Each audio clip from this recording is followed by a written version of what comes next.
ನವಂಬರಲ್ಲಿ ಕೈದೇನೋ ಕ್ರಾಂತಿ ಆಗಿಬಿಡುತ್ತಂತೆ ಅಂತೇಳಿ ಈ ಈ ಕ್ರಾಂತಿ ವಿಚಾರಗಳಿದೆಯಲ್ಲ, ಇದನ್ನು ಸೆಪ್ಟೆಂಬರ್ಗೊಬ್ಬರು ಫಿಕ್ಸ್ ಮಾಡ್ತಾರೆ, ಆಗಸ್ಟ್ಗೊಬ್ಬರು ಫಿಕ್ಸ್ ಮಾಡ್ತಾರೆ, ಅಕ್ಟೋಬರಲ್ಲಿ ಸದ್ಯಕ್ಕೇನು ಆಗ್ತಿಲ್ಲ, ಹಬ್ಬ ಅಂತ ಸ್ವಲ್ಪ ಗ್ಯಾಪ್ ಕೊಟ್ಟಿರಬೇಕು. ಈಗ ನವಂಬರಲ್ಲೇನೋ ಕೈ ಕ್ರಾಂತಿ ಆಗಿಬಿಡುತ್ತೆ ಅಂತ. ಮಾತಿಗೆ ಮುಂಚೆ ಎಲೆಕ್ಷನ್ ಬರ್ತಾ ಇದೆ, ಬಿಹಾರ ಹಾಗೆ ಹೀಗೆ ಅಂತ ಒಂದು ಕಡೆ ಚರ್ಚೆ ಇದ್ದರೆ, ಅನೇಕ ಶಾಸಕರುಗಳಿಗೆ ಆಸೆ ಹುಟ್ಟಿಸೋದು. ನಿಗಮ ಮಂಡಳಿ ವಿಚಾರಕ್ಕೆ ಸಂಬಂಧಪಟ್ಟಂತೆ ಇನ್ನೂ ಕೂಡ ಅಪಸ್ವರ ನಿಂತಿಲ್ಲ. ಅಷ್ಟರಲ್ಲಾಗಲೇ ಸ್ವಲ್ಪ ಸಂತ್ರಸ್ತರು ಇರ್ತಾರಲ್ಲ, ಸಚಿವ ಸ್ಥಾನ ಆಕಾಂಕ್ಷಿಗಳು, ಸಂತ್ರಸ್ತರು, ಅವ್ರಿಗೆ ಇನ್ನೊಂದು ಸಲ ಮುಗಿಗೆ ಬೆಣ್ಣೆ ಹಚ್ಚೋದು, ನಾವು ನಿಮ್ಮನ್ನು ಇನ್ನೇನೋ ಮಾಡ್ತೀವಿ ಅಂತೇಳಿ. ಈ ಥರ ಮಾಡ್ಕೊಂಡು 2.5 ವರ್ಷ ಕಾಲ ಕಳೆದಾಯಿತು. ಈಗ ನವಂಬರಲ್ಲಿ ಅಂತ ಬಂತು. ಇದಾದ ಮೇಲೆ ಇನ್ನೂ ಒಂದು ಆ್ಯಡ್ ಆಯಿತು ಇದಕ್ಕೆ. ಇಲ್ಲ ಬಿಹಾರ ಎಲೆಕ್ಷನ್ ಮುಗಿದು ಬಿಡಲಿ, ಅಕಸ್ಮಾತ್ ಏನಾದರೂ ನಾವು ಈ ಜೇನುಗೂಡಿಗೆ ಕೈ ಹಾಕಿಬಿಟ್ಟು ಇಲ್ಲಿನ ಜೇನು ಹುಳುಗಳೆಲ್ಲ ಎದ್ದುಬಿಟ್ಟು ತದ್ವಾ ನಮಗೆ ಕಚ್ಚಿಬಿಟ್ರೆ ಕಷ್ಟ ಬಿಹಾರದಲ್ಲಿ, ಇಲ್ಲಿ ಜೇನು ಹುಳುಗಳು ಎದ್ದು ಬಿಹಾರ ಎಲೆಕ್ಷನ್ ಕಚ್ಚಿಬಿಟ್ರೆ ಕಷ್ಟ ಅಂತ ಹೇಳಿ ಪ್ಲಾನ್ ಸ್ವಲ್ಪ ಚೇಂಜ್ ಮಾಡ್ಕೊಂಡಂಗೆ ಕಾಣಿಸ್ತಾ ಇದ್ದಾರೆ. ಇರಲಿ, ಇದೇ ಎಲ್ಲ ವಿಚಾರಕ್ಕೆ ಸಂಬಂಧಪಟ್ಟಂತೆ ಡಿಬೇಟ್ ಸ್ಟಾರ್ಟ್ ಮಾಡ್ತಾ ಇದ್ದೀನಿ. ಪಾಲ್ಗೊಳ್ಳೋದಕ್ಕೆ ನಮ್ಮೊಂದಿಗೆ ಬಾಲಕೃಷ್ಣ ಯಾದವ್ ಅವರಿದ್ದಾರೆ, ಕಾಂಗ್ರೆಸ್ನ ವಕ್ತಾರರು. ಸ್ವಾಗತ ನಿಮಗೆ ಬಾಲಕೃಷ್ಣ ಯಾದವ್ ಅವರು. ಇನ್ನು ಉತ್ಕರ್ಷ್ ಅವರಿದ್ದಾರೆ, ಬಿಜೆಪಿ ವಕ್ತಾರರು. ಸ್ವಾಗತ ಉತ್ಕರ್ಷ್ ನಿಮಗೆ. ಇನ್ನು ಅಶೋಕ್ ಕುಮಾರ್ ಅವರಿದ್ದಾರೆ, ಹಿರಿಯ ಪತ್ರಕರ್ತರು. ಸ್ವಾಗತ ಅಶೋಕ್ ಕುಮಾರ್ ಅವರೇ ನಿಮಗೆ. ನಮಸ್ತೆ. ಎಷ್ಟು ನಾಟಕ ಈಗ ಬಾಲಕೃಷ್ಣ ಯಾದವ್ ಅವರೇ ನಿಮ್ಮ ಪಾರ್ಟಿ ಕಡೆಯಿಂದ? ನವಂಬರ್ಗೆ ಮಾಡ್ತೀವಿ, ಆಗಸ್ಟಲ್ಲಿ ಮಾಡ್ತೀವಿ, ರಾಜಣ್ಣ ಒಂದು ಹೇಳೋದು, ಇನ್ನೊಬ್ರು ಒಂದು ಹೇಳೋದು, ಯಾರಿಗೋ ಮಿನಿಸ್ಟರ್ ಮಾಡಿಬಿಡ್ತೀವಿ, ಕ್ಯಾಬಿನೆಟ್ ರೀಶಫಲ್ ಆಗಿಬಿಡುತ್ತೆ.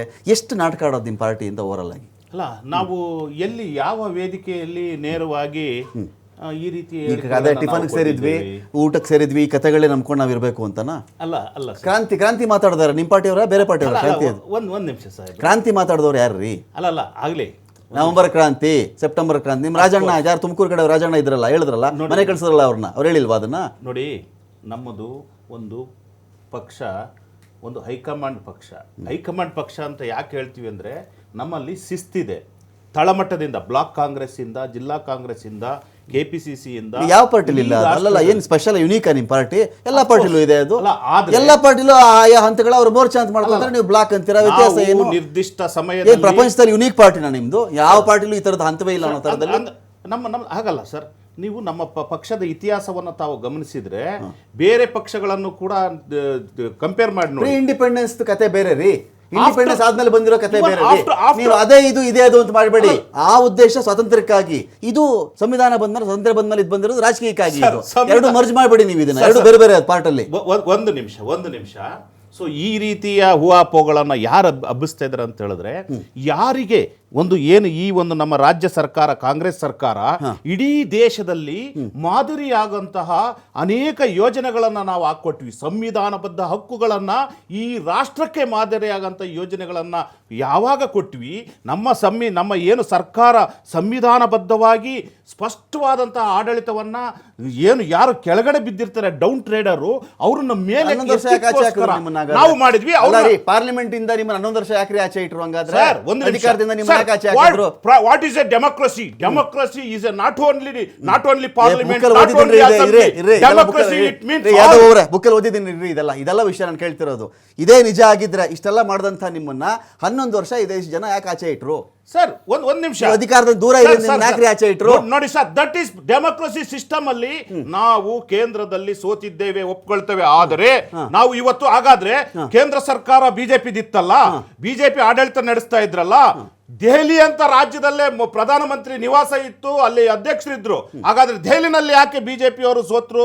2014ರಲ್ಲಿ ನರೇಂದ್ರ ಮೋದಿ ಪ್ರಧಾನಮಂತ್ರಿ ಆದ ನಂತರ ನೋಡಿ, ಪ್ರಜಾಪ್ರಭುತ್ವ ವ್ಯವಸ್ಥೆಯಲ್ಲಿ ಇರ್ತಕ್ಕಂಥದ್ದು ಏನಂತ ಹೇಳಿದ್ರೆ, ಯಾವಾಗ್ಲೂ ಕೂಡ ಇದು ಸಮಾಜ ನಿಂತ ನೀರಲ್ಲ. ಈ ಪಕ್ಷದಲ್ಲೂ ಕೂಡ ಅಷ್ಟೇನೆ, ನಾವು ಯಾವಾಗ್ಲೂ ಕೂಡ ಎಲ್ರಿಗೂ ಅವಕಾಶವನ್ನ ಮಾಡಿಕೊಡ್ತೀವಿ. ಯಾಕಂತ ಹೇಳಿದ್ರೆ ನಮ್ಮ ಪಕ್ಷದ ತಳದಿ ಇರ್ತಕ್ಕಂಥದ್ದು ನಮ್ಮದು ರಾಜ ವ್ಯವಸ್ಥೆ ಅಲ್ಲ, ನಮ್ಮದು ಪ್ರಜಾಪ್ರಭುತ್ವ. ಯಾದವ್ ಅವರೇ, ಈ ವಿಷಯ ಗೊತ್ತಾಗಿದೆ ನನಗೆ ಇವತ್ತು. ಇದು ರಾಜರ ಆಳ್ತಿಲ್ಲ, ಪ್ರಜಾಪ್ರಭುತ್ವ ಅಂತ ನನಗೆ ನಿಮ್ಮಿಂದನೇ ಗೊತ್ತಾಗಿದೆ ನನಗೆ ಈ ವಿಷಯ. ಈಗ ಇನ್ಯಾರಿಗೂ ಈ ಜಗತ್ತಲ್ಲಿ ವಿಷಯನೇ ಗೊತ್ತಿರಲಿಲ್ಲ. ಇದು 1950ಲಿ ಸಂವಿಧಾನ ಬಂದಾದ್ಮೇಲೆ, ರಾಜರ ಆಳ್ವಿಕೆಗಳೆಲ್ಲ ಕೊನೆ ಆದ್ಮೇಲೆ ಇವತ್ತೇ ನನಗೆ ಗೊತ್ತಾಗಿದ್ದು ನಾವು ರಾಜರ ಆಳ್ವಿಕೆಯಲ್ಲಿ ಇವಾಗ ಇಲ್ಲ ಅಂತ. ಹೌದಾ? ಏನ್ ಯುನೀಕ್ ಏನ್ ನಿಮ್ಮ ಪಾರ್ಟಿದೀಗ? ಅಲ್ಲ ನೋಡಿ, ಏನ್ ಯುನೀಕ್, ಏನ್ ಸ್ಪೆಷಲ್? ನೀವು ಇಡೀ ಏನ್ರಿ ಸ್ಪೆಷಲ್ ಏನ್ರಿ ನೀವು ಬೇರೆ ಪಾರ್ಟಿಗಿಂತ? ಗ್ಯಾರಂಟಿಗಳನ್ನ ಕೊಟ್ಟಿದ್ದೇವೆ ಹಾ. ಈ ದೇಶದಲ್ಲಿ. ಎಲ್ಲ ಮೋದಿನೂ ಕೊಟ್ಟವರಪ್ಪ, ಎಲ್ಲ ರಾಜ್ಯಕ್ಕೆ ಅವರು ಕೊಟ್ಟಿದ್ದಾರೆ. ಈ ದೇಶದಲ್ಲಿ ಏನೋ ಯಾರು ಮಾಡದಿರೋದನ್ನ ನಮ್ಮ ಪಾರ್ಟಿ ಒಂದು ಮಾತ್ರ ನಿಮಿಷ. ಅದ್ಭುತ ಅನ್ನೋ ರೀತಿಯಲ್ಲಿ ಮಾತಾಡ್ತಾ ಇದ್ದೀರಲ್ಲ, ಒಂದು ನಿಮಿಷ ಸಾಹೇಬ್ರೆ. ಬಿಂಬಿಸೋದು ಯಾಕೆ? ಒಂದು ನಿಮಿಷ ಸರ್, ಈ ದೇಶಕ್ಕೆ ಒಂದು ಸೂಜಿಯಿಂದ ಹಿಡಿದು ಈ ದೇಶಕ್ಕೆ ಸ್ವತಂತ್ರ ಬಂದಂತಹ ಸಂದರ್ಭದಲ್ಲಿ ನಾವು ಯಾವ ಪರಿಸ್ಥಿತಿಯಲ್ಲಿ ಇದ್ವಿ ಅನ್ನೋದನ್ನ ನೋಡ್ಬೇಕಾಗ್ತದೆ. ಯಾಕಂತ ಹೇಳಿದ್ರೆ ಅವತ್ತು ಸ್ವತಂತ್ರ ಬಂದಂತಹ ಸಂದರ್ಭದಲ್ಲಿ ಇಡೀ ರಾಷ್ಟ್ರಕ್ಕೆ ರಸ್ತೆಗಳಿರಲಿಲ್ಲ. ಸಬ್ಜೆಕ್ಟ್ ಮಾತಾಡ್ರಿ. ಸಬ್ಜೆಕ್ಟ್ Subject ಮಾತನಾಡ್ತಕ್ಕಂಥದ್ದು ಇಟ್ಕೊಳ್ಳಿ.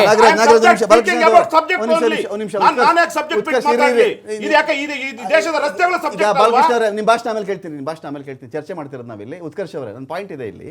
ಈಗ ಇಲ್ಲಿ ಏನಾಗ್ತಿದೆ ಅಂದರೆ, ಈ ಥರದ ಕ್ರಾಂತಿ ವಿಚಾರಗಳು ಅವರವರ ಸಚಿವರು ಆಗಿದ್ದವ್ರ ಕಡೆಯಿಂದನೇ ಬಂದಂಥ ಮಾತುಗಳವು. ಆಮೇಲೆ ಅವ್ರ ಮನೆಗೂ ಕಳಿಸಿದ್ರು ಬಿಡಿ, ಅವ್ರ ಸ್ಟೇಟ್ಮೆಂಟ್ಗಳು ಇದ್ಯಾಕಿದು ಬೇಕಾಗಿತ್ತು. ರಾಹುಲ್ ಗಾಂಧಿ ಮಾಡಿದ್ದಕ್ಕೇ ಇವರ ರಾಜಣ್ಣ ಸರಿಯಾಗಿ ಹೇಳಿದರು ಅಲ್ವಾ? ರಾಹುಲ್ ಗಾಂಧಿ ಮೊದಲೇ ಎಲೆಕ್ಷನ್ ಟೈಮಲ್ಲಿ ನೋಡ್ಕೋಬೇಕಾಗಿತ್ತು ಅಂತ ಅವ್ರು ಹೇಳಿದಾಗ ಅವ್ರ ಮನೆ ಕಳಿಸಿದ್ರು, ಬೇರೆ ವಿಚಾರ. ಇವರೇ ಸ್ಟೇಟ್ಮೆಂಟ್ ಮಾಡೋದು ಕೇಳಿದ್ರೆ ಊಟಕ್ಕೆ ಸೇರಿದ್ದೆ, ತಿಂಡಿಗೆ ಸೇರಿದ್ದೆ, ಕಾಫಿಗೆ ಸೇರಿದ್ದೆ ಅಂತ ಹೇಳಿ ಕಡೆಗೆ ಮಾಧ್ಯಮದ ಮೇಲೆ ಹಾಕೋದು. ಇದೊಂದು ಚಾಳಿ, ಇದು ಕೆಟ್ಟ ರೋಗ ಇದು ಸರ್. ನೋಡಿ, ರಾಜಕೀಯ ಆಮೇಲೆ ಯಾರಿಗೋ ಶಾಸಕರಾಗಿರುತ್ತಲ್ಲ ಆಸೆ ಹುಟ್ಟಿಸೋದು, ನೆಕ್ಸ್ಟ್ ನೀನೆ ಅಂತ ಹೇಳಿ. ಮಾಡ್ತೀರಾ ಮಾಡಿ, ಇಲ್ವಾ ಇಲ್ಲ. ಸರ್ ನೋಡಿ, ಈ ಕಾಂಗ್ರೆಸ್ ಇವತ್ತು ಕರ್ನಾಟಕದಲ್ಲಿ ಹೇಗಾಗಿದೆ ಅಂತಂದ್ರೆ, ರಾಜಕೀಯ ಅಪ್ರಬುದ್ಧತೆ ಅನ್ನುವಂಥದ್ದು ಅತ್ಯಂತ ಮೇಲ್ಮಟ್ಟಕ್ಕೆ ಹೋಗ್ಬಿಟ್ಟಿದೆ. ಯಾವ ಪ್ರಬುದ್ಧತೆ ಇಲ್ಲ. ಇವತ್ತು ನಿಜವಾಗ್ಲೂ ಇವರು ವೈಯಕ್ತಿಕ ಕುರ್ಚಿ ಕದನಕ್ಕೋಸ್ಕರ ಜನರನ್ನ ಹರಾಜಾಕುವಂತ ಪರಿಸ್ಥಿತಿಗೆ ಬಂದಿದ್ದಾರೆ. ಇವರು ವೈಯಕ್ತಿಕ ಕುರ್ಚಿ ಉಳಿಸ್ಕೊಳೋ ಕಡೆ ಒಂದ್ ಕಡೆ ಸಿದ್ದರಾಮಯ್ಯನವರು, ಒಂದ್ ಕಡೆ ಡಿ ಕೆ ಶಿವಕುಮಾರ್. ಗ್ಯಾರಂಟಿ ಕೊಟ್ಟಿದ್ದೀವಿ, ಗ್ಯಾರಂಟಿ ಯಾವ ಯೋಜನೆಗಳು ಇವತ್ತು ಜನಕ್ಕೆ ತಲುಪ್ತಾ ಇದೆ. ಇವತ್ತು ನಿಜವಾಗ್ಲೂ ಚರ್ಚೆ ಆಗ್ಬೇಕಾಗಿದ್ದು ಮಾಧ್ಯಮದಲ್ಲಾಗ್ಲಿ ಸಮಾಜದಲ್ಲಾಗ್ಲಿ, ಉತ್ತರ ಕರ್ನಾಟಕ ಮಳೆಯಿಂದ ಜನ ಸಾಯ್ತಾ ಇದ್ದಾರೆ. 12.5 ಲಕ್ಷ ಹೆಕ್ಟೇರ್ ಇವತ್ತು ಬೆಳೆ ಹಾನಿಯಾಗಿದೆ. ಇವತ್ತು ಬೆಂಗಳೂರಿನಲ್ಲಿ ವಿಮಾನದಲ್ಲಿ ನೋಡಿದ್ರಲ್ರಿ ಸಿಎಂ ಅದನ್ನ. ಕೊಟ್ಟಿರ್ತಕ್ಕಂಥ ಸಮೀಕ್ಷೆ ಪರಿಹಾರ ಮೋದಿ ಆಟೋ ರಿಕ್ಷಾಲ್ ಬಂದಿದ್ದಾರೆ. ನರೇಂದ್ರ ಮೋದಿ ಆಟೋ ರಿಕ್ಷಾಲ್ ನರೇಂದ್ರ ಮೋದಿ ಅವರು ಆಟೋ ರಿಕ್ಷಾಲ್ ಬಂದು ಓಡಾಡಿಲ್ಲ ಅಲ್ಲ, ಮೋದಿ ಅವರು ಆಟೋ ರಿಕ್ಷಾಲ್ ಬಂದಿಲ್ವಲ್ಲ. ನಾನು ಅದ್ರ ಬಗ್ಗೆ ಮಾತನಾಡ್ತಾ ಇಲ್ಲ. ಇವತ್ತು ನಿಜವಾಗ್ಲೂ ಇವ್ರು ಕಳಕಳಿ ಇದ್ದಿದ್ರೆ ಈ ವಿಚಾರಗಳಿಗೆ ಮಹತ್ವ ಕೊಡ್ಬೇಕಾಯ್ತು. ಗುಂಡಿಗಳು ಬಿದ್ದಿದ್ದಲ್ಲ, ಏನ್ ಮಾಡಿದ್ರೆ ಹಾಗಾದ್ರೆ? ಸುಮ್ನೆ ಹೋಗೋದು, ನೀವು PR ಪಾಲಿಟಿಕ್ಸ್, ಪೊಲಿಟಿಕಲ್ ಸ್ಟಂಟ್ ಮಾಡೋದು. ಯಾವ್ದೋ ಜಾಲಿವುಡ್ ಹಿಡ್ಕೊಂಡು ಕೂತಿರಲ್ಲ ಇವರು. ನಿಜವಾಗ್ಲೂ ಇವ್ರಿಗೆ ಪೊಲ್ಯೂಷನ್ ಕಂಟ್ರೋಲ್ ನೈತಿಕತೆ ಇದ್ದಿದ್ರೆ ಎಷ್ಟು ಇಂಡಸ್ಟ್ರಿಗಳು ಇವತ್ತು ಪೊಲ್ಯೂಷನ್ ಕಂಟ್ರೋಲ್ ಅನ್ನ ಎಷ್ಟರ ಮಟ್ಟಿಗೆ ಮಾಡ್ತಾ ಇದೆ? ನಿಮ್ಗೆ ಯಾವ ನೈತಿಕತೆ ಇದೆ? ಯಾವ್ದೋ ಅಲ್ಲಿ ಹೋಗ್ತೀರಾ, ನೀವೇ ಆದೇಶ ಕೊಡ್ತೀರಾ, ಅದಕ್ಕೆ ಬೀಗ ಜಡಿಬೇಕು ಅಂತ, ಮತ್ತೆ ನೀವೇ ಹೇಳ್ತೀರಾ ಓಪನ್ ಮಾಡ್ಬೇಕಂತ. ನಿಜವಾಗ್ಲೂ ಇಲ್ಲಿ ಚರ್ಚೆ ಆಗ್ಬೇಕಾಗಿರ್ತಕ್ಕಂಥದ್ದು ಜನರ ಅಭಿವೃದ್ಧಿ ವಿಚಾರವಾಗಿ. ಗುಂಡಿಗಳು ಬಿದ್ದು ಜನ ಸಾಯ್ತಾ ಇದ್ದಾರೆ. ಪ್ರತಿ ನಿಗಮಗಳಲ್ಲಿ ಇವತ್ತು ಕಾಂಟ್ರಾಕ್ಟರ್ಸ್ಗಳು ಇವತ್ತು ಹೇಳಿರ್ತಕ್ಕಂಥದ್ದು ಪರ್ಸೆಂಟೇಜ್ ಕಮಿಷನ್ ನಡೀತಾ ಇದೆ, ದಂಧೆ ನಡೀತಾ ಇದೆ. ಇದ್ರ ಬಗ್ಗೆ ಮಾತಾಡ್ರಪ್ಪ ಅಂತಂದ್ರೆ, ಒಂದ್ ಕಡೆ ಡಿ ಕೆ ಶಿವಕುಮಾರ್ ಅವ್ರ ಬಣದವರು ಅವರೇ ಮುಖ್ಯಮಂತ್ರಿ ಆಗ್ಬೇಕಂತ ಇವತ್ತು ಇಕ್ಬಾಲ್ ಹುಸೇನ್ ಸ್ಟೇಟ್ಮೆಂಟ್ ಕೊಟ್ಟಿದ್ದಾರೆ. ಮೊನ್ನೆ ಶಿವರಾಮೇಗೌಡರು ಕೊಟ್ಟರು, ಮೊನ್ನೆ ರಂಗನಾಥ್ ಅವ್ರು ಕೊಟ್ಟರು. ಇವತ್ತು ಸಿದ್ದರಾಮಯ್ಯ ಟೀಮ್ ಅವರು ಈ ಕಪಟ ನಾಟಕಗಳು ಹೇಗಿದೆ ಅಂತಂದ್ರೆ ಇದನ್ನ ಬಿಡ್ಬೇಕು ಕಾಂಗ್ರೆಸ್ ಅವರು. ಈ ಪೊಲಿಟಿಕಲ್ ಸ್ಟಂಟ್, ಈ ಪೇರ್ ಪಾಲಿಟಿಕ್ಸ್ ಎಲ್ಲ ಗೊತ್ತಿದೆ ಜನಕ್ಕೆ. ಅಶೋಕ್ ಕುಮಾರ್ ಅವರು ಎಲ್ಲಿಗಿದು ಅಂದ್ರೆ, ಇದನ್ನ ಯಾರನ್ನ ಇವರು ತುದಿಗಾಲ ನಿಲ್ಸೋದು, ಯಾರಿಗ ಅಥವಾ ಆಸೆ ಹುಟ್ಟಿಸೋದು? ಇದನ್ನ ಸಬ್ಜೆಕ್ಟ್ ಇರೋದೇನು ಸರ್? ಇವತ್ತು ಮುಖ್ಯಮಂತ್ರಿ ಬದಲಾವಣೆ ವಿಚಾರದ ಒಂದು ಹಂತ ನವೆಂಬರ್ ಕ್ರಾಂತಿ ಇದೆಯಲ್ಲ, ಸಚಿವ ಸಂಪುಟ ಇನ್ನೊಂದು ವಿಸ್ತರಣೆ, ಅದಕ್ಕೆ ಅದನ್ನ ತಡೀಲಿಕ್ಕೆ ಇದೊಂದು ನಾಟಕ. ಇದು ನಿಮಗೆ ಸೋಮವಾರ ಗೊತ್ತಾಗುತ್ತೆ. ಸೋಮವಾರ ಆಲ್ ಪಾರ್ಟಿ ಎಲ್ಲಾ ಡೈವರ್ಷನ್ ತರಣ ಇದು ಎಲ್ಲಾ ಮಂತ್ರಿಗಳನ್ನು ಕರೆದಿದ್ದಾರೆ ಮುಖ್ಯಮಂತ್ರಿಗಳು ಸೋಮವಾರ ದಿವಸ ನಿಮ್ಮ ಒಪಿನಿಯನ್ ಕೇಳಕ್ಕೆ. ಅಶೋಕ್ ಸರ್, ನಮ್ದು ನಮ್ದು ಇನ್ನೊಂದು ಮೇಜರ್ ಕ್ವಶನ್ ಇದೆ ಸರ್. ಈ ಥರದ್ದೆಲ್ಲ ನಡೆಯುತ್ತೆ, ಇವರು ಸಪ್ರೇಟಾಗಿ ರಹಸ್ಯವಾಗಿ ಮೀಟಿಂಗು ಮಾಡ್ತಿರ್ತಾರೆ. ಮಾಧ್ಯಮದವ್ರು ಕೇಳಿದಾಗ ಕಡೆ ಗೂಬೆ ಕೂರಿಸೋದು ಯಾರ ಮೇಲೆ ಗೊತ್ತಾ? ನಿಮ್ಗೆ ಯಾರು ಹೇಳ್ಬಿಟ್ರು ನಾವು ಮಾಡಿದ್ದೀವಾ, ಎಲ್ಲಿ ಬಂತು ಆ ಥರದ್ದು ಅಂತಾರೆ. ಕೇಳಿದ್ರೆ ಊಟಕ್ಕೆ ಬಂದಿದ್ದೆ, ತಿಂಡಿಗೆ ಬಂದಿದ್ದೆ, ಕಾಫಿ ಕುಡಿಯಕ್ಕೆ ಬಂದಿದ್ದೆ, ಹಾಗೆ ಸಿಗ್ತಾ ಇರ್ತೀವಿ ನಾವು. ನಿನ್ನೆ ರಾತ್ರಿ ನಾಟಕಗಳು ಜಾರಕಿಹೊಳಿ ಅವರು ಮೀಟಿಂಗ್ ಮಾಡಿದ್ದಾರೆ, ಅದಕ್ಕೆ ಮುಂಚೆ ಸಿದ್ದರಾಮಯ್ಯನವ್ರು ಮಾಡಿದ್ದಾರೆ. ಇದು ಪ್ರತ್ಯೇಕ ಸಭೆಗಳು. ಇಲ್ಲಿ ಈಗ ಇರುವ ಅಂಶ ಏನು ಅಂದರೆ, ನವೆಂಬರ್ ಕ್ರಾಂತಿ ಆಗುತ್ತೋ ಇಲ್ವೋ ಅದು ಬೇರೆ ವಿಚಾರ. ಎರಡೇ ಇರೋದು ಪ್ರಶ್ನೆ. ಒಂದು, ಬದಲಾವಣೆ ಆಗುತ್ತಾ ಮುಖ್ಯಮಂತ್ರಿ, ಬದಲಾವಣೆ ಆಗದೇ ಇರೋದಕ್ಕೆ ಏನು ಮಾಡಬೇಕು ಅನ್ನೋದು. ಅವರು ಯಾವಾಗಲೂ ನಿಮ್ಗೇನು ಹೇಳ್ತಾರೆ, ಮುಖ್ಯಮಂತ್ರಿಗಳ ಪರಮಾಧಿಕಾರ ಯಾವುದು? ಕ್ಯಾಬಿನೆಟ್ ರಿಷಫಲ್ ಇರಲಿ, ಕೈ ಎಕ್ಸ್ಪ್ಯಾನ್ಷನ್ ಇರಲಿ, ಎಲ್ಲವೂ ಅದೇನೆ. ಪರಮಾಧಿಕಾರ ಇದ್ಮೇಲೆ ಇಷ್ಟು ದಿವಸ ಏನು ಮಾಡಿದ್ರಿ? ನಿಮಗೆ ಪರಮಾಧಿಕಾರ ಇಲ್ಲ. ಹೈಕಮಾಂಡ್ ಹೇಳ್ದಂಗೆ ತಾಳ ಕುಡಿಯಬೇಕು ಎಲ್ಲ ನ್ಯಾಚುರಲಿ. ಬಿಜೆಪಿ ಇರಲಿ, ಕಾಂಗ್ರೆಸ್ ಇರಲಿ, ಜನತಾದಳ ಇರಲಿ, ಅದನ್ನ ನೀವು ಕೇಳೋಕೆ ಹೋದಾಗ ಏನಂತಾರ ಹೇಳ್ತಾರೆ ಗೊತ್ತಾ? ಇವರು ಶಿಸ್ತು, ನಮ್ಮಲ್ಲಿ ಶಿಸ್ತಿದೆ, ಬ್ಲಾಕ್ ಕಾಂಗ್ರೆಸ್ ಇದೆ ನಮ್ಮಲ್ಲಿ, ಅದರ ಮೇಲೆ ಒಂದು ಕಾಂಗ್ರೆಸ್ ಇದೆ, ಅದರ ಮೇಲೆ ಏನು ಜಗತ್ತಲ್ಲಿ ಈ ಥರ ಹಂತಗಳು ಲೇಯರ್ಗಳು ಯಾವ ಪಾರ್ಟಿ ಇಲ್ಲ ಅನ್ನೋ ರೀತಿ ನಮ್ಮದೇ ಎಕ್ಸ್ಕ್ಲೂಸಿವ್ ಅನ್ನೋ ಥರ. ಸಿದ್ದರಾಮಯ್ಯನವರು ಕಾಂಗ್ರೆಸ್ ಬಂದ ಮೇಲೆ ಶಿಸ್ತುಗೊಳಪಟ್ಟಿರೋದು. ಇಲ್ಲಿವರೆಗೂ ಯಾವ ಶಿಸ್ತು ಏನು ಅವರಿಗೆ ವೈಯಕ್ತಿಕ ಜೀವನದಲ್ಲಿ ಇರಲಿಲ್ಲ. ನಾನು 86ರಿಂದ ಫೀಲ್ಡಲ್ಲಿದ್ದೀನಿ, ನೋಡ್ತಾ ಇದ್ವಿ. ಏನು ಇಲ್ಲದೆ ಇದ್ದಾಗಿಂದ ನೋಡ್ತೇವೆ. ಶಿಸ್ತುಗೊಳಪಟ್ಟಿದ್ದು ಯಾವಾಗ ಅವರು? ಈಗ.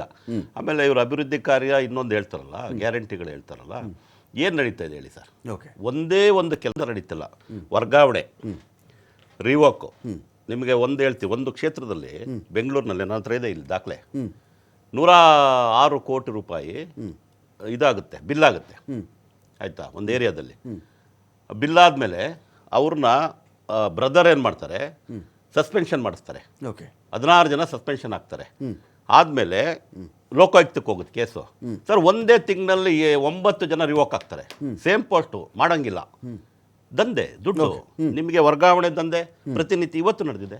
ಇವತ್ತು ಪೊಲೀಸ್ ಇಲಾಖೆ ಆಗಿದೆ. ಪ್ರತಿನಿತ್ಯ ನಿಮ್ಗೆ ಒಂದು ಆರ್ಡರ್ ಸಿಗುತ್ತೆ. ಇಡೀ ವರ್ಷ ನೀವು ವರ್ಗಾವಣೆ ಮಾಡ್ಕೊಂಡು, ಈಗ ಜಸ್ಟ್ KS ಆಫೀಸರ್ಸು ವರ್ಗಾವಣೆ ಮಾಡಿದ್ದಾರೆ. ಟ್ರಾನ್ಸ್ಫರ್ ಆಗ್ಬಿಟ್ಟಿದ್ದಕ್ಕೆಲ್ಲ ದಂಧೆ ಅಂತಾನೆ ಹೇಳ್ಬಿಡ್ತೀರಾ ನೀವು? ವರ್ಗಾವಣೆ ಆಗ್ಬಿಟ್ರೆ ದಂಧೆ ಆಗ್ಬಿಟ್ಟಿದೆ ಅಲ್ಲಿ. ಬೇರೆ ಏನಿಲ್ಲ, ವರ್ಗಾವಣೆ ದಂಧನೇ. ಯಾವ ಸರ್ಕಾರ ಇದ್ರು ಅಷ್ಟೇ. ಹೇಳಿ, JDS ಸರ್ಕಾರದ ವರ್ಗಾವಣೆಗಳಾಗಿಲ್ವಾ? ಅಸೋಸಿಯೇಷನ್ ಬಿಜೆಪಿಯಲ್ಲಿ ವರ್ಗಾವಣೆಗಳಾಗಿಲ್ವಾ? ಕಮಿಷನ್ ಇದೆ ಅಂತ 40% ನಮಗ್ ಸರ್ಕಾರ ಬರ್ದೇನೆ ಅಂತಾನೆ ನಮ್ಮನ್ನ ಅಧಿಕಾರಕ್ಕೆ ತಂದಿದ್ದು. 80% ಈ ರಾಜ್ಯದ ಜನ, 80% ಈ ರಾಜ್ಯದ ಜನ ಅಸೋಸಿಯೇಷನ್ ಅವರು ಸಮೇ, ಬರೆದು ಈ ಚೀಮಾರಿ ಹಾಕಿದ್ರು ನಿಮಗೆ. ಸಮೇ, ಈ ಅದ್ರ ಬಗ್ಗೆ ರಾಜ್ಯದ ಜನ, ಮಾತಾಡಿ ನೀವು. ಸಮೇ, ತಮಗೆ ಅದ್ರ ಬಗ್ಗೆ ನೀವು ಅರ್ಥ ಒಂದು ನಿಮಿಷ, ಮಾಡ್ಕೊಬೇಕು. ನನ್ನ ಅವಕಾಶ ಇದು. ದಯವಿಟ್ಟು. ಈ ರಾಜ್ಯದ ಜನ, ನೀವು ಮಾತಾಡ್ತೀರಿ ಗುಂಡಿಗಳನ್ನು ಮುಚ್ಚುವಂತ ಅಧಿಕಾರ ನನ್ನ ಅವಕಾಶ ಇದೆ ಸರ್. ಇದು ಒಂದು. ಎರಡನೇದು ಏನಾಗುತ್ತೆ, ನಾಳೆ ಒಪಿನಿಯನ್ ತಗೋತಾರೆ. ಯಾರಾದರೂ ಹೇಳ್ತಾರಾ? ಯಾವ ನಾಯಕ ಯಾವ ಕಾಲದಿಂದ ನೋಡಿ ನೀವೇ ನಾಯಕ ಅಂತಾನೆ ಹೊರ್ತು ಅದು ಬದಲಾವಣೆ ಮಾಡ್ತಾರೆ ಹೈಕಮಾಂಡು ಅಂತ ಗೊತ್ತಾದಾಗ ಬೇಡ, ನೀವು ಒಂದೊಂದು ವರ್ಷಕ್ಕೆ ಒಬ್ಬ ಮುಖ್ಯಮಂತ್ರಿನೂ ಒಂದೊಂದು ಕ್ಯಾಬಿನೆಟ್ ರಚನೆ ಮಾಡ್ಕೊಳ್ಳಿ. 150 ಜನಕ್ಕೆ ಜಾಗ ಸಿಗುತ್ತಲ್ಲ. ಯಾಕೆ ಇವನು HK ಪಾಟೀಲೇ ಇರಬೇಕು, MB ಪಾಟೀಲೇ ಇರಬೇಕು, ಜಾರಕಿಹೊಳಿನೇ ಇರಬೇಕು? ಇನ್ನೊಬ್ಬ ನಾಯಕ ಇಲ್ವಾ? ಕೊಡಿ. ST ಗಳಲ್ಲಿ ಯಾರೋ ಒಬ್ರು ಕೊಡ್ತೀರಾ, ಇಬ್ರು ಇಲ್ಲ, ಈಗ ತೆಗ್ದಿದ್ದೀರಾ, ಇಮಿಡಿಯೇಟ್ ಆಗಿ ನೀವು ಅದು ಫಿಲಪ್ ಮಾಡ್ಬೋದಲ್ಲ ಆ ಜನಾಂಗಕ್ಕೆ. ಆಮೇಲೆ ಒಕ್ಕಲಿಗರಲ್ಲಿ ಇವರೇ ಇರಬೇಕು. ಎಷ್ಟು ವರ್ಷದಿಂದ ಇರ್ತೀರಾ? ಹಿಂದೆ ಹೇಳ್ತಿರೋ ಸೆಟ್ ದೋಸೆ ಅಂತ. ಖರ್ಗೆ, ಧರ್ಮಸಿಂಗ್, HK ಪಾಟೀಲ್. ಇವತ್ತು HK ಪಾಟೀಲ್ ಇದ್ದಾರೆ, ಇವತ್ತು ಖರ್ಗೆ ಇದ್ದಾರೆ. ಪಾಪ ಧರ್ಮಸಿಂಗ್ ಬದುಕಿಲ್ಲ. ಬಿಜೆಪಿಲೂ ಅಷ್ಟೇ, ಅದೇ ಶೆಟ್ಟರು, ಅದೇ ಇವರು ಎಲ್ಲಿದ್ರು ಸರ್ ಇವರು? ಆಮೇಲೆ ಮುಖ್ಯಮಂತ್ರಿ ಆದವರು ವಾಪಸ್ ಬಂದು ಮಂತ್ರಿ ಆಗ್ತಾರೆ. ಇವರೆಲ್ಲ ಮಾತಾಡೋಕ್ಕೆ ನೈತಿಕತೆ ಇದೆಯಾ? ಇಲ್ಲಿ ಏನು ನಡೀತಾ ಇಲ್ಲ ಸರ್. ಅಧಿಕಾರ ಉಳಿಸ್ಕೊಳ್ಳೋಕ್ಕೋಸ್ಕರ ಕುರ್ಚಿ ಬಿಡೋದಿಲ್ಲ. ಏನು ಇವತ್ತು ನೋಡಿದೀವಿ ಅವ್ರನ್ನ, ಯಾವತ್ತೂ ಅವ್ರು ಕುರ್ಚಿ ಬಿಡೋದಿಲ್ಲ. DK ಶಿವಕುಮಾರ್ ಚೀಫ್ ಮಿನಿಸ್ಟರ್ ಆಗೋದಿಲ್ಲ. ಇನ್ಯಾರೋ ಹಚ್ಚುತ್ತಾರೆ. ಪರಮೇಶ್ವರನ ಎತ್ಕಟ್ಟಿದ್ರಾ? ಈಗ ಜಾರಕಿಹೊಳಿನ ಎತ್ಕಟ್ತಾರೆ. ಇದೆಲ್ಲ ಏನು ಗೊತ್ತಾ, ಒಬ್ಬ ಸಿದ್ದರಾಮಯ್ಯನವರು 10 ದೇವೇಗೌಡರಿದ್ದಂಗೆ ಲೆಕ್ಕಾಚಾರದಲ್ಲಿ. ಅವ್ರು ಯಾವುದೂ ಮಾತಾಡಲ್ಲ, ಸೈಲೆಂಟಾಗಿ ಮಾಡ್ತಾರೆ. ನೀವು ಅಡ್ವೈಸರ್ಸ್ ಇರ್ತಾರೆ ನೋಡಿ, ಒಬ್ಬೊಬ್ಬರ ಹತ್ರ ನಮ್ಮ ಮೀಡಿಯಾದವರು 10 ಜನ ಅಡ್ವೈಸರ್ಸು. ಯಾರು ಸಂಬಳ ಕೊಡ್ತಾರೆ ಇವ್ರಿಗೆಲ್ಲ? ದುಡ್ಡಿಲ್ಲ ಈ ಸರ್ಕಾರದಲ್ಲಿ. DK ಶಿವಕುಮಾರ್ ಹತ್ರ ಎಷ್ಟು ಜನ ಇದ್ದಾರೆ ಅಡ್ವೈಸರ್ಸು ಮೀಡಿಯಾದವರು? ಎಲ್ಲ ಮಂತ್ರಿಗಳಿಗೂ ಮೀಡಿಯಾ ಅಡ್ವೈಸರ್ಸ್ ಬೇಕಾ? ಯಾಕೆ ಬೇಕು? ಒಬ್ಬ ಮುಖ್ಯಮಂತ್ರಿಗೆ ಒಬ್ಬರು ಇರ್ತಿದ್ರು. ಆಮೇಲೆ ಈಗಿನ ಮೀಡಿಯಾ ಅಡ್ವೈಸರ್ಸ್ ಹೇಗಿದ್ದಾರೆ? ಕಾರು, ಬಂಗ್ಲೆ, ಆಮೇಲೆ ಇದು ಏನು, ಇವರು ಟೂರ್ ಹೋಗ್ತಾರೆ. ಆಮೇಲೆ ಜಿಲ್ಲೆಗಳಲ್ಲಿ ಇವ್ರಿಗೆ ಸನ್ಮಾನ. ಆಮೇಲೆ ವಾರ್ತಾ ಇಲಾಖೆ, ನಮ್ಮ ಇಲಾಖೆ, ಈ ಮಂತ್ರಿಯಲ್ಲಿದ್ದಾರೆ. ಒಂದು ಮೀಟಿಂಗ್ ಮಾಡಿದ್ದಾರೆ, 2.5 ವರ್ಷ ಆಯಿತು. ವಾರ್ತಾ ಇಲಾಖೆದು ನೀವು ಕ್ಯಾಬಿನೆಟ್ ಇದು ಯಾವುದು ಬಜೆಟ್ ಮಾಡುವಾಗ ಒಂದು ಮೀಟಿಂಗ್ ಕರೀತಾರೆ, ಒಬ್ಬ ಆಫೀಸರ್ಸ್ ಮೀಟಿಂಗ್ ಮುಗೀತು. ವಾರ್ತಾ ಇಲಾಖೆ ಏನಾಗಿದೆ, ಒಂದು ಮೀಟಿಂಗ್ ಕರೆದಿದ್ದಾರೆ ಮುಖ್ಯಮಂತ್ರಿಗಳ ಹತ್ರ ಇದೆಯಲ್ಲ, ಯಾರು ಮಂತ್ರಿ ಅದಕ್ಕೆ? ಇದೆಲ್ಲ ಕೇಳಬೇಕಲ್ವಾ? ಬಾಲಕೃಷ್ಣ ಯಾದವ್ ಅವರೇ, ಈಗ 2 ಸ್ಥಾನಗಳಲ್ಲಿ ಒಂದು ಕಡೆ ನಾವು ನಾಗೇಂದ್ರ, ಇನ್ನೊಂದು ಕಡೆ ರಾಜಣ್ಣ ಅಂತ ಬಂದಾಗ ಯೂಶ್ವಲ್ ಆಗಿ ಇಂಥ ಟೈಮ್ಗಳಲ್ಲಿ ಆ ಸ್ಥಾನಗಳಿಗೆ ಭರ್ತಿ ಕೆಲಸ ನಡೀತಾ ಇತ್ತು. ಭರ್ತಿ ಯಾವ್ದು ಖಾಲಿ ಆಯಿತೋ ಅದನ್ನು ಭರ್ತಿ ಮಾಡುವಂಥದ್ದು. ಅದು ಭರ್ತಿ ಬೆಳವಣಿಗೆ ನಮಗೆ ಸದ್ಯಕ್ಕಂತೂ ಕಾಣಿಸ್ಲಿಲ್ಲ. ಸಿದ್ದರಾಮಯ್ಯನವ್ರಿಗೆ ಈಗಲೂ ವಿಶ್ವಾಸ ಇರಬಹುದಾ, ರಾಜಣ್ಣ ಅವರನ್ನೇ ಮತ್ತೆ ತರ್ತೀನಿ ಅನ್ನೋ ಕಾರಣಕ್ಕೇನಾದರೂ ಅದನ್ನು ಹಾಗೆ ಇಟ್ಟಿದ್ದಾರಾ? ಅಥವಾ ಪೂರಾ ಈಗ ಸಿದ್ದರಾಮಯ್ಯನವ್ರ ಕುರ್ಚಿಗೆ ಸಮಸ್ಯೆ ಏನೋ ಬರುತ್ತೆ ಅನ್ನೋ ರೀತಿಯಲ್ಲಿ ಇದ್ದರೆ ಅದಕ್ಕೋಸ್ಕರ ನವಂಬರ್ನ ಈ ಕ್ಯಾಬಿನೆಟ್ ವಿಚಾರದಲ್ಲಿ ಅಟೆನ್ಷನ್ ಡೈವರ್ಷನ್ ಮಾಡುವಂಥ ಒಂದು ಕೆಲಸ ಮಾಡ್ತಿದ್ದಾರಾ ಅಂತ? ಖಂಡಿತವಾಗೂ ಅಟೆನ್ಷನ್ ಡೈವರ್ಟ್ ಮಾಡತಕ್ಕಂಥದ್ದಲ್ಲ. ಸಿದ್ದರಾಮಯ್ಯನವರು ಯಾವಾಗಲೂ ನೇರ, ನಿಷ್ಠುರವಾದಿ ಒಂದು ತತ್ವದಲ್ಲಿ ನಂಬಿಕೆ ಇಟ್ಟು ನಮ್ಮ ಪಕ್ಷಕ್ಕೆ ಬಂದು ಇವತ್ತು ಒಳ್ಳೆ ಆಡಳಿತವನ್ನು ನೀಡ್ತಾ ಇದ್ದಾರೆ. ನೋಡಿ, ಯಾವುದೇ ರೀತಿಯಾಗಿ ತಾವು ಏನು ಹೇಳಿದ್ರಿ, ಶೆಡ್ಯೂಲ್ ಟ್ರೈಬ್ನ ಒಂದು ಮಂತ್ರಿಮಂಡಲಕ್ಕೆ ಅವರ ಒಂದು ಪ್ರಾತಿನಿಧ್ಯಕ್ಕೆ ಸಂಬಂಧಪಟ್ಟಂತೆ ತಾವು ಹೇಳಿದ್ರಿ. ಇವತ್ತು ರಾಜಣ್ಣ ಅವರು ಆಗಲಿ, ನಾಗೇಂದ್ರ ಅವರಾಗಲಿ, ಸೊ ಆ ಸ್ಥಾನಗಳಿಗೆ ಖಂಡಿತವಾಗೂ ಸಹಜವಾಗಿ ನಾವು ಇವತ್ತು ಕರ್ನಾಟಕದಲ್ಲಿ ಶೆಡ್ಯೂಲ್ ಟ್ರೈಬು ಒಂದು 45 ಲಕ್ಷ ಜನಸಂಖ್ಯೆ ಇದೆ, ಒಂದು ಪ್ರಬಲ ಜನಾಂಗ. ಯಾಕಂತ ಹೇಳಿದ್ರೆ ನಾವು ಸಾಮಾಜಿಕ ನ್ಯಾಯದಲ್ಲಿ ನಂಬಿಕೆ ಹುಟ್ಟಂತಹ ಪಕ್ಷ ನಮ್ಮದು. ಸೊ ಆ ಒಂದು ಹಿನ್ನೆಲೆಯಲ್ಲಿ ಖಂಡಿತವಾಗೂ ಆ ಒಂದು ST ಜನಾಂಗಕ್ಕೆ ಅವರಿಗೆ ಎಷ್ಟು ಸ್ಥಾನಗಳು ಲಭಿಸಬೇಕು ಅಂತಕ್ಕಂಥದ್ದು ಅಷ್ಟು ಸ್ಥಾನಗಳನ್ನು ಮಂತ್ರಿಮಂಡಲದಲ್ಲಿ ಬರ್ತಕ್ಕಂಥ ಮಂತ್ರಿಮಂಡಲದಲ್ಲಿ ನಾವು ಕೊಡ್ತೇವೆ. ಜೊತೆಗೆ ಇನ್ನೂ ಇತರೆ ಹಿಂದುಳಿದ ವರ್ಗಗಳಿಗೂ ಯಾವ ಜನಾಂಗಗಳಿಗೆ ಸಿಕ್ಕಿಲ್ಲ ಅಥವಾ ಯಾರಿಗೆ ಸಿಕ್ಕಿಲ್ಲ, ಈಗ ಸಪೋಸ್ ನಮ್ಮ ಕಾರ್ಯಕರ್ತರಲ್ಲೇ ಅನೇಕರು ಇವತ್ತು ಶಾಸಕರುಗಳಾಗಿ ಗೆದ್ದಿದ್ದಾರೆ. ಯುವ ಕಾಂಗ್ರೆಸ್ನ ಅನೇಕರು ಶಾಸಕರಾಗಿ ಗೆದ್ದಿದ್ದಾರೆ. ಇವತ್ತು 2 ಸರಿ ಗೆದ್ದಿದ್ದಾರೆ, 3 ಸರಿ ಗೆದ್ದಿದ್ದಾರೆ. ನೋಡಿ, ಇವತ್ತು ನಾವು ಈ ವ್ಯವಸ್ಥೆಯಲ್ಲಿ ಏನು ತಿಳ್ಕೋಬೇಕಾಗ್ತದೆ ಅಂತ ಹೇಳಿದ್ರೆ, ಒಂದು ಭಾಳ ಸ್ಪಷ್ಟವಾಗಿ ತಿಳ್ಕೋಬೇಕಾಗ್ತದೆ. ಈ ಮಂತ್ರಿಮಂಡಲ ಅಂತಕ್ಕಂಥದ್ದು ಏನು ಕೇವಲ ನಾವು ಏನು ಬೇರೆಯವರು ಚರ್ಚೆ ಮಾಡೋ ಒಂದು ರೀತಿಯಲ್ಲಿ ಇದೊಂದು ಒಂದು ಕ್ರಾಂತಿ ಆಗ್ಬಿಡ್ತದೆ, ಇದೊಂದು ದೊಡ್ಡ ಅಖಾಡ. ಯಾಕಂತ ಹೇಳಿದ್ರೆ ಅಖಾಡ ಅಂತಂದರೆ ನಾವೇನು ಇಲ್ಲಿ ಯುದ್ಧ ಮಾಡ್ತಾ ಇಲ್ಲ. ಇಲ್ಲಿ ನಾವಿರ್ತಕ್ಕಂಥದ್ದು ಪ್ರಜಾಪ್ರಭುತ್ವದ ವ್ಯವಸ್ಥೆಯಲ್ಲಿ ಪಕ್ಷ ಪದ್ಧತಿಯಲ್ಲಿ ಇದ್ದೇವೆ. ನಮ್ಮನ್ನು ನಂಬಿಕೊಂಡಂಥ ಇಡೀ ರಾಜ್ಯದಲ್ಲಿ ಎಲ್ಲ ವರ್ಗದ ಕಾರ್ಯಕರ್ತರಿದ್ದಾರೆ. ಇವತ್ತು SC ಪರಿಶಿಷ್ಟ ಜಾತಿಯ ಕಾರ್ಯಕರ್ತರು ಇದ್ದಾರೆ, ಪರಿಶಿಷ್ಟ ಪಂಗಡದವರು ಇದ್ದಾರೆ, ಇವತ್ತು ಜಾತಿ ಜನಾಂಗದಿಂದ ಕಾರ್ಯಕರ್ತರಿದ್ದಾರೆ, ಕಾರ್ಮಿಕ ವರ್ಗದಿಂದ ಕಾರ್ಯಕರ್ತರಿದ್ದಾರೆ, ರೈತರ ವರ್ಗದಿಂದ ಕಾರ್ಯಕರ್ತರಿದ್ದಾರೆ. ಎಲ್ಲ ವರ್ಗಗಳಿಂದ ಇವತ್ತು ಪ್ರತಿಯೊಂದು ಬುದ್ಧಿಜೀವಿಗಳು ಕೂಡ ನಮ್ಮ ಪಕ್ಷಕ್ಕೆ ಬೆಂಬಲವನ್ನು ಕೊಟ್ಟಿದ್ದಾರೆ. ಯಾಕಂತ ಹೇಳಿದ್ರೆ ಸ್ವಾಮಿ, ಇಲ್ಲಿ ಬಹಳ ಕೆಲವು ಈ ಸಮಾಜದಲ್ಲಿ ಒಂದು ವ್ಯವಸ್ಥೆಯಲ್ಲಿ ಒಂದು ತಪ್ಪು ಚರ್ಚೆ ಏನು ನಡೀತದೆ ಅಂತ ಹೇಳಿದ್ರೆ, ಇವತ್ತು ಯಾರು ದುರ್ಬಲ ಪ್ರಬಲ, ಇವತ್ತು ಜಾತಿ ಜನಾಂಗ ಇಷ್ಟೇ ಅಲ್ಲ ರಾಜಕಾರಣ ಅಂತ ಹೇಳಿದ್ರೆ. ಇವತ್ತು ರಾಜಕಾರಣ ಅಂತ ಹೇಳಿದ್ರೆ ಇವತ್ತು ಪ್ರತಿಯೊಬ್ಬರಿಗೂ ತಲುಪಬೇಕು ವ್ಯವಸ್ಥೆ, ಆಡಳಿತ ವ್ಯವಸ್ಥೆ. ಯಾಕಂತ ಹೇಳಿದ್ರೆ ನಾನು ಅದನ್ನೇ ಪದೇ ಹೇಳಿದ್ರೆ ಏನಂತ ಹೇಳ್ತಾರೆ, ಪ್ರಜಾಪ್ರಭುತ್ವ ನೋಡಿ, ಪ್ರಜಾಪ್ರಭುತ್ವ ಎಲ್ಲ ಗೊತ್ತು. ಆದರೆ ಸ್ವಾಮಿ, ಇಲ್ಲಿ ಪ್ರಜಾಪ್ರಭುತ್ವ ಡೆಮೋಕ್ರಸಿ ಅಂತಕ್ಕಂಥದ್ದು ವರ್ಣನ ತಾವು ಅರ್ಥ ಮಾಡ್ಕೊಳ್ಬೇಕಾಗ್ತದೆ. ಕಟ್ಟ ಕಡೆಯನಿಗೆ ತಲುಪಬೇಕು. ಕಾಂಗ್ರೆಸ್ನ ದೇಹ ಇರ್ತಕ್ಕಂಥದ್ದು ನಾವು ಪ್ರಜಾಪ್ರಭುತ್ವ ವ್ಯವಸ್ಥೆಯಲ್ಲಿ ಕೆಳಗಡೆ ಕೇಳಿದಿರಲ್ಲ ಸರ್. ಅಂದ್ರೆ ಸರ್, ಮಂತ್ರಿಮಂಡಲದಲ್ಲೂ ಕೂಡ ಕೇಳಿಸ್ಕೊಳ್ರಿ ಬಾಲಕೃಷ್ಣ ಯಾದವ್ ಅವರೇ, ನೀವೇನಾದರೂ ಹೇಳಂಗಿದ್ರೆ ಆ ಜನಾಂಗದಿಂದ ಒಬ್ಬ ನಾಯಕ ಬಂದವನೇ ಅವನಿಗೇನೋ ನಾನು ಸೌಲಭ್ಯ ಮಾಡಿಕೊಡ್ತೇನೆ, ಮಿನಿಸ್ಟರ್ಗಿರಿ ಮಾಡ್ತೀನಿ ಅಂತ ಹೇಳಿಬಿಡಿ, ನನ್ನ ತಕರಾರಿಲ್ಲ.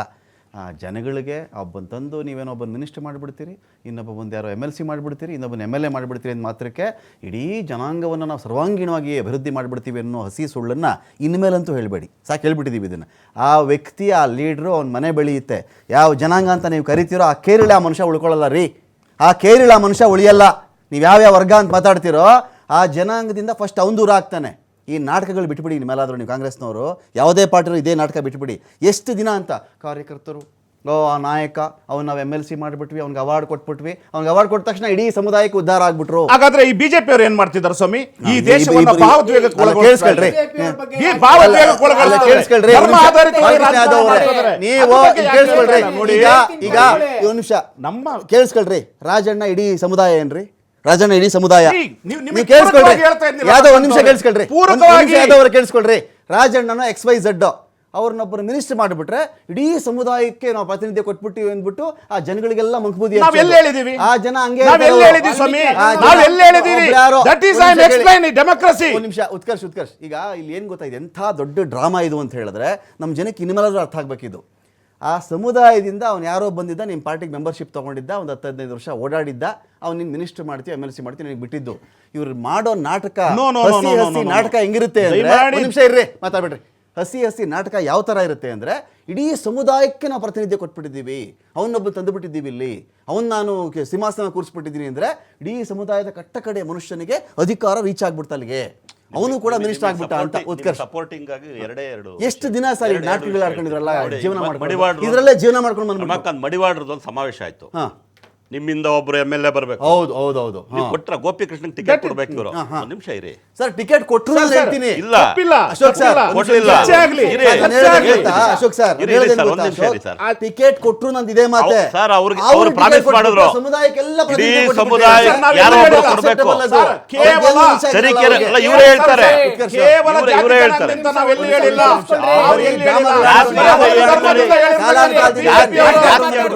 ಕೇವಲ ಜಾತಿಯಿಂದ, ಕೇವಲ ಧರ್ಮದಿಂದ, we are centrist, you are not left, you are not right. ಈ ದೇಶಕ್ಕೋಸ್ಕರ ಬಡವರಿಗೋಸ್ಕರ ಹೊಡೆದಾಡ್ತಕ್ಕಂಥ ಪಕ್ಷ ನಮ್ಮದು. ಉತ್ಕರ್ಷ್, ನಾನು ಹೇಳೋದೇನು ಗೊತ್ತಾ, ಒಬ್ಬ ಆದಿವಾಸಿ ಕಡೆಯಿಂದ ಯಾರೋ ಬಂದಿರ್ತಾರೆ ಅಂತ ಇಟ್ಕೊಳ್ಳಿ, ಅವ್ರನ್ನ ಮಿನಿಸ್ಟರ್ ಮಾಡಿಬಿಟ್ರೆ ಇವ್ರು ಬಿಗಿಯೋ ಭಾಷಣಗಳು ಹೆಂಗಿರ್ತವೆ ಅಂದ್ರೆ, ಇಡೀ ಆದಿವಾಸಿಗಳು ಬುಡಕಟ್ಟು ಸಮುದಾಯದವರು ಕಾಡಲೆಲ್ಲ ಉದ್ಧಾರ ಆಗ್ಬಿಟ್ರು. ಈ ನಾಟಕನ ಬಿಡಬೇಕು ಅಂತ ಹೇಳೋದು ನಾನು. ದೊಡ್ಡ ಡ್ರಾಮಾ ಇದು. ಒಂದು ನಿಮಿಷ, ನನಗೆ ಕೊಟ್ಟಿರುವಂತದ್ದು ಇವತ್ತು ಸಿದ್ದರಾಮಯ್ಯನವರು ಅದ್ರಲ್ಲಿ ಎಕ್ಸ್ಪರ್ಟ್. ಸಿದ್ದರಾಮಯ್ಯನವರ ಪಾಲಿಟಿಕ್ಸ್ ಅನ್ನ ನೋಡಿದ್ರೆ ಅವ್ರು ಇನ್ನೊಬ್ಬ ರಾಜಕಾರಣಿಯನ್ನ ಸಹಿಸ್ಕೊಳ್ಳದೆ ಇರ್ತಕ್ಕಂಥ ವ್ಯಕ್ತಿ. ರೀ ಬಾಲಕೃಷ್ಣ ಯಾದವ್ ಅವರೇ, ಬಹಳ ಸ್ಪಷ್ಟವಾಗಿ ಹೇಳ್ತೀನಿ, ನಿಮ್ಮ ಸಮುದಾಯದ ಎಂ ಕೃಷ್ಣಪ್ಪ ಅವ್ರನ್ನ ಎಷ್ಟು ತುಚ್ಛವಾಗಿ ಕೇಳಿಸ್ಕೊಳ್ರಿ. ಗೊತ್ತಿದೇನ್ರಿ ಅವ್ರನ್ನ ಹೇಗ್ ತುಳಿದ್ರು, ಹೇಗ್ ಸೈಡ್ ಲೈನ್ ಮಾಡಿದ್ರು. ಇದೇ ಮಲ್ಲಿಕಾರ್ಜುನ್ ಖರ್ಗೆ ಅವರನ್ನ, ಇದೇ ಪರಮೇಶ್ವರ್ ಅವರನ್ನ ಸೋಲ್ಸಿದ್ದು, ಮುಖ್ಯಮಂತ್ರಿ ಸ್ಥಾನವನ್ನ ತಪ್ಪಿಸಿದ್ಯಾರ್ರಿ ಇದೇ ಸಿದ್ದರಾಮಯ್ಯ. ಬದ್ಧತೆ ಇದೆ ರೀ. ಕೇಂದ್ರ ಸರ್ಕಾರದಲ್ಲಿ ಫೈಲ್ ಅಲ್ಲೇ ಇದೆ. ಎಷ್ಟಿದಾಗಿ ಈಗ 6 ವರ್ಷ ಆಯ್ತು. 2015 ಸುಮ್ನೆ ಬಾಯ್ ಬಡಾಯಿಸೋದಲ್ಲ. ಒಂದು ಇವರು ಬಹಳ ನೀವು ನಿಮ್ಮ ಟೈಮ್ ಆಯ್ತಲ್ಲ, ಸಬ್ಮಿಷನ್ ನಮಗೆ ಅವಕಾಶ ಕೊಡಿ. ಕೈ ಹಾಕ್ಬೇಡಿ ಅಂತ ಹೇಳಿದ್ಯಾರೋ VS ಉಗ್ರಪ್ಪ ಅವರು. ಸಿದ್ದರಾಮಯ್ಯನವರು ಮುಂದೆ ಹೇಳಿದ್ರು ಇದೇ KN ರಾಜಣ್ಣ ಸೆಪ್ಟೆಂಬರ್ ನಲ್ಲಿ ಕ್ರಾಂತಿ ಆಗುತ್ತೆ ಅಂತ ಹೇಳಿದ್ರು.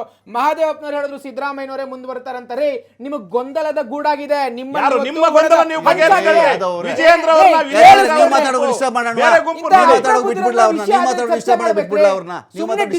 ಡಿಬೇಟ್ ಅಲ್ಲ. ತಿಳ್ಕೊಳ್ಳಿ ನೀವು ಆಂಕರ್ ಅವ್ರು ಹೇಳಿ, ನಾವು ಗೌರವ ಕೊಡ್ತೀವಿ. ನೀವು ಡಿಕ್ಟೇಟ್ ತರ ಮಾಡಕ್ ಹೋಗ್ಬೇಡಿ. ನಿಜ ಹೇಳಿದ್ರೆ ಕಾಂಗ್ರೆಸ್ ಸಿದ್ದರಾಮಯ್ಯನವ್ರಿಗೆ ಯಾವ ಬದ್ಧತೆ ಇಲ್ಲ. ತಮ್ಮ ಕುರ್ಚಿ ಉಳಿಸ್ಕೋಬೇಕಾದ್ರೆ ಜಾತಿ ಗಣತಿ ಕಾಣಿಸುತ್ತೆ, ತಮ್ಮ ಕುರ್ಚಿ ಉಳಿಸ್ಕೋಬೇಕಾದ್ರೆ ಮತ್ತೊಂದೇನೋ ಬರುತ್ತೆ, ನಾಯಕರನ್ನ ಗುಡ್ಡೆ ಹಾಕುವಂಥದ್ದು, ಈ ರೀತಿಯ ಜಾತಿ ರಾಜಕೀಯ ಮಾಡೋದು. ಇವತ್ತು ವೀರಶೈವ ಲಿಂಗಾಯತರನ್ನ ಬಸವ ಸಂಸ್ಕೃತಿ ಅಭಿಯಾನ ಅಂತ ಮಾಡ್ತೀರಾ, ಅಲ್ಲಿ ಹೋಗ್ಬಿಟ್ಟು ಹೇಳ್ತೀರಾ ಲಿಂಗಾಯತರು ಬೇರೆ ಅಂತ. ನೀವು ಮಾಡ್ತಿರೋ ಕಾರ್ಯಕ್ರಮ ಏನು, ನಿಮ್ಮ ಉದ್ದೇಶ ಏನು? ಪ್ರತಿ ಬಾರಿ ಸಿದ್ದರಾಮಯ್ಯನವರು ಅಧಿಕಾರಕ್ಕೆ ಬಂದಾಗ ಈ ಜಾತಿ ಆಧಾರಿತ ಚರ್ಚೆಗಳು ಅತಿ ಹೆಚ್ಚು ನಡೆಯುತ್ತೆ. ಎಡಪಂಥೀಯರಿಗೆ ಮಹತ್ವ ಕೊಡ್ತಕ್ಕಂಥದ್ದು, ಹಿಂದೂ ದೇವಸ್ಥಾನಗಳಿಗೆ ಮಾರಕಾಗೋ ರೀತಿ ನಡ್ಕೊಳ್ತಕ್ಕಂಥದ್ದು, ಈ ರೀತಿಯ ಚಟುವಟಿಕೆಗಳು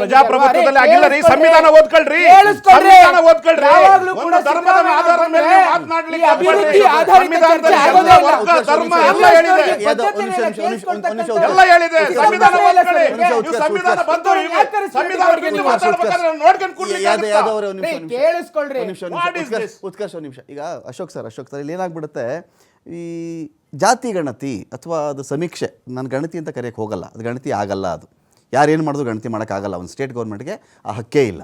ಜಾತಿನ ಇಟ್ಕೊಂಡು ನಾನು ಸೆನ್ಸಸ್ ಮಾಡ್ತೀನಿ ಅಂತ ಯಾವುದೇ ರಾಜ್ಯ ಸರ್ಕಾರಗಳಿಗೆ ಆ ಹಕ್ಕೆಲ್ಲ ಮಾಡೋದಿದ್ದು ಕೇಂದ್ರ ಮಾಡ್ಬೋದು ಅಷ್ಟೇ. ಇವರು ಒಂದು ನಿಮಿಷ ಸರ್, ಒಂದು ನಿಮಿಷ. ನಾವು ಸ್ವಲ್ಪ ಓದ್ಕೊಂಡಿದ್ದೀವಿ ರೀ ಸರ್, ನಾವು ಸ್ವಲ್ಪ ನಿಮ್ಮಷ್ಟು ಓದಿಲ್ಲ, ಕಮ್ಮಿ ಓದಿದ್ದೀವಿ. ಅಶೋಕ್ ಸರ್, ನನ್ನ ಪಾಯಿಂಟ್ ಏನಂತ ಹೇಳಿದ್ರೆ, ಇಲ್ಲಿ ಇವೆಲ್ಲ ಒಂದು ಅಟೆನ್ಷನ್ ಡೈವರ್ಷನ್ ಕೆಲಸಗಳ, ಅಥವಾ ತನ್ನ ಸ್ಟ್ರೆಂತ್, ನನಗೆ ಇದರಲ್ಲಿ ಶಕ್ತಿ ಇದೆ, ನಾನು ಇದರ ಸಮುದಾಯಗಳನ್ನ ಒಗ್ಗೂಡಿಸ್ಕೋತೀನಿ, ಅದರ ಲೆಕ್ಕ ನಾಳೆ ಸೋರಿಕೆ ಆಗಲ್ಲ ಅಂತ ಯಾರ್ದು ಗ್ಯಾರಂಟಿ ಇಲ್ಲ. ಆ ನಂಬರ್ನ ಮೂಲಕ ಕೇಂದ್ರ ಮಾಡುವಂಥ ಕೆಲಸವನ್ನು ನಾನು ಮಾಡ್ತೀನಿ ಅಂತ ಹೊರಟಾಗ ಅದಕ್ಕೆ ಮಾಧ್ಯಮಗಳು, ಸಾಮಾನ್ಯ ವರ್ಗಗಳು ಮಾತಾಡ್ತಿರೋದು ಏನು ಅಂತ ಹೇಳಿದ್ರೆ, ಇದು ಜಾತಿ ಗಣತಿ ಅಂತ ಇನ್ ಜನರಲ್. ಅದಕ್ಕೆ ಇವರು ಕೊಟ್ಟಿರೋ ಟೈಟಲ್ ಏನು ಅಂತ ಹೇಳಿದ್ರೆ, ಆರ್ಥಿಕ, ಸಾಮಾಜಿಕ, ಶೈಕ್ಷಣಿಕ ಸಮೀಕ್ಷೆ ಅಂತ ಕೊಟ್ಬಿಟ್ಟಿದ್ದಾರೆ. ಈ ಸಮೀಕ್ಷೆ ಮಾಡುವುದಾದರೆ ನಿಮ್ಮ ಹತ್ರ 1000 ಡೇಟಾ ಇದೆ ಸ್ವಾಮಿ, 1000 ಡೇಟಾಗಳಿದೆ. ಇನ್ಕಮ್ ಸರ್ಟಿಫಿಕೇಟಿಂದ ಹಿಡ್ಕೊಂಡು, ಪ್ಯಾನ್ ಕಾರ್ಡ್ಗಳಿಂದ ಇಟ್ಕೊಂಡು ಯಾವ ಡೇಟಾ ನಿಮ್ಮ ಬಳಿಯಲ್ಲಿಲ್ಲ? ಜಾತಿ ಪ್ರಮಾಣ ಪತ್ರ ನೀವೇ ಕೊಡ್ತೀರಿ, ಆದಾಯ ಪ್ರಮಾಣ ಪತ್ರ ನೀವೇ ಕೊಡ್ತೀರಿ, BPL ಕಾರ್ಡ್ ನೀವೇ ಕೊಡ್ತೀರಿ, APL ಕಾರ್ಡ್ ನೀವೇ ಇಶ್ಯೂ ಮಾಡ್ತೀರಿ, ನೀವೇ DBT ಡೈರೆಕ್ಟ್ ಬೆನಿಫಿಷರಿ ಟ್ರಾನ್ಸ್ಫರ್ ಸ್ಕೀಮ್ನ ನೀವೇ ಮಾಡ್ತೀರಿ. ಇದು ಮಾಡಿದ ಈ ಸ್ಕೀಮನ್ನು ಮಾಡೋ ಮೂಲಕವಾಗಿ ಏನು ಮೆಸೇಜ್ ಕೊಡ್ತಾ ಇದೆ ನಮ್ಮ ಸ್ಟೇಟ್ ಗೌರ್ಮೆಂಟು? ಇದ್ರ ಮಧ್ಯೆ ನ್ಯಾಚುರಲ್ ಆಗಿ ಸಮೀಕ್ಷೆ ಮಾಡ್ತಿರೋರು ಕೆಲವರು 10% ಫೇಸ್ಬುಕ್ಕಲ್ಲಿ ಬರ್ಕೊಂಡಿದ್ದಾರೆ ಅವ್ರ ಅನುಭವಗಳನ್ನು. ಆ ಅನುಭವಗಳು ಇದಾವಲ್ಲ, ಅದನ್ನ ತಗೊಂಡು ಇವರು ಬಡವರನ್ನ ಉದ್ಧಾರ ಮಾಡಿದ್ರೆ ಸಾಕು. ಅವ್ರು ಯಾವುದೇ ಜಾತಿಯವರಿಲ್ಲ, ಏನೇನು ಇಲ್ಲ ಸರ್. ಕೆಲವು ಬೇಡ, ವರ್ಣ ಕ್ಷೇತ್ರ ಇದೆಯಲ್ಲ, ನೀವು ಬನ್ನಿ, ನಾನು ಕರ್ಕೊಂಡು ಹೋಗ್ತೀನಿ. ಏನಿದೆ ಅಲ್ಲಿ? ವರ್ಣ ಹೋಬಳಿನಲ್ಲಿ ಏನಿದೆ? ಒಂದು ಪೆಟ್ರೋಲ್ ಬಂಕ್ ಇಲ್ಲ. ನೀವು ಮೈಸೂರಿಗೆ ಹೋಗ್ಬೇಕು, ಇಲ್ಲ ನಾಡ್ನಳ್ಳಿ ಅಂತ ಯಾರೋ ಇವ್ರ ಕಡೆಯವ್ರು ಯಾರೋ ಒಬ್ರು ಇದ್ದಾರೆ, ಅವನೆಲ್ಲ ಅಲ್ಲೆಲ್ಲ ಆ ಕಡೆ ಎಲ್ಲ ಮಾಡಿದ್ದಾನೆ. ಏನೇನು ಇಲ್ಲ ಅಲ್ಲಿ. ಒಂದು ಗ್ರಂಥಾಲಯ, ಅದು ಯಾವಾಗ ಮಾಡಿದ್ದು? ಹಿಂದೆ ವರ್ಣ ಕ್ಷೇತ್ರದಲ್ಲಿ. ಇವ್ರದ್ದು ಚಾಮುಂಡೇಶ್ವರಿ ಕ್ಷೇತ್ರ ಇತ್ತು. ಆಯಿತು, ನೀವು ಇದು ಮುಖ್ಯಮಂತ್ರಿಗಳಲ್ವಾ 13ರಿಂದ, ಅದಕ್ಕೆ ಮುಂಚೆ 83ರಿಂದ ನೀವು ಮಂತ್ರಿಗಳು ಎಲ್ಲ ಆಗಿದ್ರಲ್ಲ. ಮೈಸೂರು ರೋಡ್ ಯಾಕೆ ಮಾಡೋಕ್ಕಾಗಲಿ ನಿಮ್ಮ ಕೈಲಿ? ಸಿದ್ದರಾಮಯ್ಯನವ್ರನ್ನ ಗೌರವಿಸ್ತಾ ಇದ್ದಾರೆ. ಅವಾಗ 2013-14 ನಾವೇ ಅರ್ಜಿ ಹಾಕಿದ್ದು. ಕಾರ್ಯರೂಪಕ್ಕೆ 10 ವರ್ಷ ಆಯ್ತು. ಅಂಬೇಡ್ಕರ್, ನೀವು ದಲಿತರ ಬಗ್ಗೆ ಮಾತಾಡ್ತಿರಲ್ಲ, ಚರ್ಚೆ ಮಾಡಿದೆ ಅಶೋಕ್ ಸರ್. 10 ವರ್ಷ ಆಯ್ತು ಅಂಬೇಡ್ಕರ್ ಪೂರ್ಣ ಆಗಿಲ್ಲ ಮೈಸೂರಲ್ಲಿ. ಮನಮೋಹನ್ ಸಿಂಗ್ ಅವ್ರ ಕಾಲದಲ್ಲಿ ನಾವೆಲ್ಲ ಅರ್ಜಿ 8 ಬಿಲ್ಡಿಂಗ್ಗಳು ಪೂರ್ಣ ಆಗಿಲ್ಲ, DC ಆಫೀಸ್ ಪೂರ್ಣ ಆಗಿಲ್ಲ. ಅಂಬೇಡ್ಕರ್ ಭವನ ನೀವು ಹೇಳ್ತಿರಲ್ಲ, ಮೊನ್ನೆ ರಿಲೀಸ್ ಮಾಡಿದ್ದಾರೆ ಒಂದು ಕಂತು, ಒಂದು 23 ಕೋಟಿ, ಒಂದು 18 ಕೋಟಿ. 15 ವರ್ಷದಿಂದ ಅಂಬೇಡ್ಕರ್ ಭವನ ಹಂಗೆ ಬಿದ್ದಿದೆ. ಚಾಮುಂಡಿ ಗೆಸ್ಟ್ ಹೌಸ್ ಹಿಂಭಾಗ. ಅದು ಏನೇನು ಬೇಕು ಎಲ್ಲ ಒಳಗಡೆ ಈ ಸೇರ್ಕೊಂಡು ಪಾರ್ಟಿಯವ್ರಿಗೂ ಇಂಟ್ರೆಸ್ಟ್ ಇರಲ್ವಾ ಹಂಗಾದ್ರೆ 15 ವರ್ಷ ಅಂತ ಹೇಳಿದ್ರೆ ಅವ್ರಿಗೆ ಬೇಕಾಗಿಲ್ಲ. ಅಂಬೇಡ್ಕರ್ ಭವನ ಅವ್ರಿಗೆ ಹಾಕ್ಬೇಕು, ನೀವು ಒಳ್ಳೆ ಕತೆ. ಅಂಬೇಡ್ಕರ್ ಜಾಸ್ತಿ ಇಟ್ಕೊಂಡಿರೋರು ಅವ್ರು. ಇಲ್ಲ, ಈಗ ಇನ್ನೊಂದು ಅಶೋಕ್ ಸರ್, ಅಂಬೇಡ್ಕರ್ ಒಂದ್ ನಿಮಿಷ ಅಶೋಕ್ ಸರ್, ಅಂಬೇಡ್ಕರ್ ಪ್ರತಿಮೆಗಳಿಗೆ ಇವರು ಪಾರ್ಟಿಯವರು ಹಾರ ಹಾಕಿ ನಿಜವಾಗಿ ಅಂಬೇಡ್ಕರ್ ಬದುಕಿದ್ದಿದ್ರೆ ಕುತ್ತಿಗೆ ಬಗ್ಬಿಟ್ಟಿರೋದು ಇಷ್ಟೊತ್ತಿಗೆ ಅವ್ರಿಗೆ. ಅಷ್ಟು ಹುನಾರ ಇವರೇ ಹಾಕಿರೋದು. ಈಗ ಏನ್ ಹೇಳಿದ್ರು ಸರ್ ವಾಲ್ಮೀಕಿ ಮೊನ್ನೆ ಏನ್ ಹೇಳಿದ್ರು, ಉಗ್ರಪ್ಪ ಏನ್ ಹೇಳಿದ್ರು, ದೇವೇಗೌಡರು ಹೆಸರು ಎತ್ತಿದ್ರು, ಇವ್ರ ಮುಖ ಕೆಂಪಗಾಯ್ತು ಅಲ್ವಾ. ಇವ್ರಿಗೆ ಕತೆ ಹೇಳ್ತಾರೆ ಚೆನ್ನಾಗಿ, ಉಗ್ರಪ್ಪ ವೀರಣ್ಣನ ಮಗಳು ಲವ್. ಇಲ್ಲಿ ಸಬ್ಜೆಕ್ಟ್ ಏನಿರೋದು ಇಲ್ಲಿ ಮಾತಾಡದಂಗೆ. ಇವತ್ತು ಸಬ್ಜೆಕ್ಟ್ ಏನು, ಸಚಿವ ಸಂಪುಟ ವಿಸ್ತರಣೆ ಆಗುತ್ತಾ ಇಲ್ವಾ, ಮುಖ್ಯಮಂತ್ರಿ ಬದಲಾವಣೆ ಆಗ್ತಾರ ಇಲ್ವಾ, ಅಟೆನ್ಷನ್ ಡೈವರ್ಷನ್ಗೆ ಬಂದಿದ್ದೆಲ್ಲ ಒಂದೇನೆ ಸರ್. ಎಷ್ಟಲ್ಲಿ ನೀವು ಸಮೀಕ್ಷೆ ಮಾಡೋದು, ಜಾತಿ ಸಮೀಕ್ಷೆ? ಯಾರಪ್ಪನ ಮನೆ ದುಡ್ಡು ಸರ್, ಯಾರಪ್ಪನ ಮನೆ ದುಡ್ಡಿದು? ನಮ್ ದುಡ್ಡು. ನೀವು ದುಡ್ಡಿಲ್ಲ, ಯಾರು ದುಡ್ಡು ಸರ್ ಇದು? ನಮ್ ದುಡ್ಡು ಅಲ್ವಾ, ನಮಗ್ ಕೊಡಕ್ ದುಡ್ಡಿಲ್ಲ. ಎಸ್ ಟಿ ರಿಸರ್ವೇಶನ್ ಬಗ್ಗೆ ಬೇರೆ ಚರ್ಚೆ ಮಾಡೋಣ. ಈಗ ಅಡಗೂರು ವಿಶ್ವನಾಥ್ ಬೇರೆ ಜಾತಿಯವರ, Adagur Vishwanath daily press meet ಮಾಡ್ತಾರಲ್ಲ ಮೈಸೂರಲ್ಲಿ, ಬೇರೆ ಜಾತಿಯವರ. ಏನ್ ಹೇಳ್ತಿದ್ದಾರೆ ಅವರು? ಎಣ್ಣೆ ಅಂಗಡಿ ನೀವು ಹಾಸನದಲ್ಲಿ ನೋಡಿ, ಒಂದು 28 ಅಂಗಡಿ ಕೊಟ್ಟಿದ್ದಾರೆ. ಇದೇ ಗೋಪಾಲಯ್ಯ ಇವ್ರ ಪಾರ್ಟಿಲಿದ್ದಾಗ ಇವ್ರ ಮೇಲೆ ಅದೇ ಒಂದು ಇವ್ರದೇ ಒಂದು ಅಂಗಡಿ. ಪೊಲೀಸ್ ಹೆಂಗ್ ಕೆಲಸ ಮಾಡಬೇಕು ಅಂತ ಬಾರ್ ಡಿಸಿಷನ್ ಆಗುತ್ತೆ, MLA ಡಿಸಿಷನ್ ತಗೋತಾರೆ. 50,000 ಓಟ್ ಕಡಿಮೆ ತಗೊಂಡ್ರೆ ಸೋಲ್ತೀನಿ ನಾನು, ವಾಪಸ್ ಮಾಡ್ತೀನಿ ಅಂದನು. ಸೋತ್ರು, ಜನ ಸೋಲ್ಸಿದ್ರು. ಯಾರ್ಯಾರು ಮಾತಾಡಿದ್ದಾರೆ ಒಂದು ತಿಳ್ಕೊಳ್ಳಿ ಸರ್. CT ರವಿ ಇರ್ಬೋದು, ಹಾಸನದವ್ನು ಇರ್ಬೋದು, ಎಲ್ಲರನ್ನೂ ಸೋಲ್ಸಿದ್ದಾರೆ ಜನ. ಯಾತ್ಗೂ ಬೇಡ. ಈಗ ಕೆಲವರು ಮಾತಾಡ್ತಿದಾರಲ್ಲ, ಅವ್ರನ್ನು ಸೋಲಿಸ್ತಾರೆ. ಇದು ನನ್ನ ಎಕ್ಸ್ಪೀರಿಯನ್ಸ್. ಜಾತಿ ಸಮೀಕ್ಷೆ, ನವೆಂಬರ್ ಕ್ರಾಂತಿ, ಸಚಿವ ಸಂಪುಟ ಪುನರ್ರಚನೆ ಅಂತೆಲ್ಲ ವಿಷಯಗಳು ಚರ್ಚೆ ಬಂದಾಗ ಈಗೇನೋ ಬಿಹಾರದ ಎಲೆಕ್ಷನ್ ಮಧ್ಯದಲ್ಲಿ ಅಡ್ಡಿ ಬಂದುಬಿಟ್ಟಿದೆ, ಬಿಹಾರ ಎಲೆಕ್ಷನ್ ಮುಗಿದು ಬಿಡಲಿ ಅಂತ ಇದೆಯಲ್ಲ, ಈ ಥರ ಪ್ರತಿ 6 ತಿಂಗಳಿಗೋ 5 ತಿಂಗಳಿಗೋ 8 ತಿಂಗಳಿಗೋ ಒಂದಲ್ಲ ಒಂದು ರಾಜ್ಯದಲ್ಲಿ ಚುನಾವಣೆ ಆಗುತ್ತೆ. ಇವರಿಗೆ ಆಸೆ ಹುಟ್ಟಿಸ್ತಾ ಇರೋದಾ ಇದು? ನಿಜವಾಗ್ಲೂ ಮಾಡ್ತಾರಾ ಇವರು? ಇದು ಒಂದು ಭಾಗ. ನೀವು ಅಧಿಕಾರಕ್ಕೆ ಬರಲಿಕ್ಕಿಂತ ಮುಂಚೆ ಏನು 40% ಅಲಿಗೇಷನ್ ಇವ್ರ ಮೇಲೆ ಮಾಡಿದ್ರಲ್ಲ, BJP ಅವ್ರ ಮೇಲೆ, ಎಲ್ಲಿಗೆ ಬಂತದು? 40% ಕಮಿಷನ್ ಅಂತ ಈಗ ಅವ್ರು ಹೇಳ್ತಿದ್ದಾರೆ, 60% ಮಾಡ್ತಿದ್ದಾರೆ ಇವರು ಅಂತೆಲ್ಲ ಮಾಡ್ತಿದ್ದಾರಲ್ಲ. ಸರಿ, ಕೋವಿಡ್ ಸ್ಕ್ಯಾಮ್ ಬಗ್ಗೆ ನೀವೇ ಮಾತಾಡಿದ್ರು ಕೋವಿಡ್ ಸ್ಕ್ಯಾಮು ಹಿಂಗಾಗಿದೆ ಅಂತೇಳಿ. ನಿಮ್ಮ ಬಳಿ ರಿಪೋರ್ಟು ಇದೆ, ವರದಿನೂ ತರಿಸ್ಕೊಂಡ್ರಿ, ಒಬ್ಬರನ್ನ ಒಳಗಡೆ ಹಾಕ್ಬೇಕಲ್ಲ, ನೀವು ಆ್ಯಕ್ಷನ್ ಮಾಡಬೇಕು. ಇಲ್ಲಿದ್ದರೆ ಜನಗಳಿಗೆ ಏನಾಗುತ್ತೆ ಅಂದರೆ, ರಾಜಕೀಯಕ್ಕಾಗಿ ಎಲೆಕ್ಷನ್ಗಾಗಿ ನೀವು ಮಾಡ್ತಿರೋ ನಾಟಕ ಅಂತ ಜನಗಳು ಭಾವಿಸ್ತಾರೆ ಅದನ್ನು ಅಲ್ವಾ. ಏನು ಮಾಡಿದ್ರಿ? 40% ಅಲಿಗೇಷನ್ ಎಲ್ಲಿಗೆ ಬಂದು ನಿಂತ್ಕೊಂಡಿದೆ? ನೀವು ಹೇಳಿ, ನಾನು ಹೇಳ್ತೀನಿ, ಪೂರ್ತಿ ಓದ್ಬಿಡ್ತೀನಿ ಇವಾಗ. 40% ಅಲಿಗೇಷನಲ್ಲಿ ಸುಪ್ರೀಂ ಕೋರ್ಟ್ ಏನು ಹೇಳ್ತು, ನೀವೇನು ಆರೋಪಗಳು ಮಾಡಿದ್ರಿ, ಏನು ತೀರ್ಮಾನ ಬಂದಿದ್ದು, ನಾನು ಈಗ ನಿಮ್ಮ ಮುಂದೆ ಓದ್ಬಿಡ್ತೀನಿ ಇವಾಗ, 1 ಸೆಕೆಂಡಲ್ಲಿ ಓದ್ತೀನಿ ಅದನ್ನು. ಹೇಳಿ ಏನು ಮಾಡಿದ್ರಿ ಅಂತ. ಇಲ್ಲ, ನೀವು ಆಡಿದ ಪೂರ್ತಿ ಪೊಲಿಟಿಕಲ್ ನಾಟಕ ಅಂತ ಒಪ್ಕೊಳ್ಳಿ. ಏನು ಒಂದು 4 ಅಂಶಗಳ ಚರ್ಚೆ ಮಾಡಿದ್ರೆ, ಒಂದು ಜಾತಿ ಗಣತಿ ವಿಚಾರಕ್ಕೆ ಸಂಬಂಧಪಟ್ಟಂತೆ ತಾವು ಅನುಮತಿ ಸಮೀಕ್ಷೆ ಅಂತ ಕರೀರಿ, ಗಣತಿ ಅಲ್ಲ ಅದು. ಸಮೀಕ್ಷೆ ನೋಡಿ, ಸಮೀಕ್ಷೆಯನ್ನ ಒಂದು ತಮ್ಮ ಅನುಮತಿ ಮೇರೆಗೆ ನಾನು ಒಂದು ಸ್ಪಷ್ಟಪಡಿಸ್ಲಿಕ್ಕೆ ಬಯಸ್ತೇನೆ ಈ ಚರ್ಚೆಯಲ್ಲಿ. ನಾವು ಕಾಂಗ್ರೆಸ್ ಸಿದ್ದರಾಮಯ್ಯನವರು ಸ್ವಂತಕ್ಕೆ ಯಾವುದೇ ಸಮೀಕ್ಷೆ ಮಾಡಕ್ ಹೊರಡ್ಲಿಲ್ಲ. ಒಂದು ಸಮರ್ಥ ಕೇಸ್ನಲ್ಲಿ ಸಮರ್ಥ ಕೇಸಲ್ಲಿ ನೋಡ್ತಿದ್ರೆ ಅವ್ರಿಗೆ ಮುಜುಗರ ಆಗತ್ತೆ ಅಷ್ಟು ಹೋಗ್ಬೇಡಿ.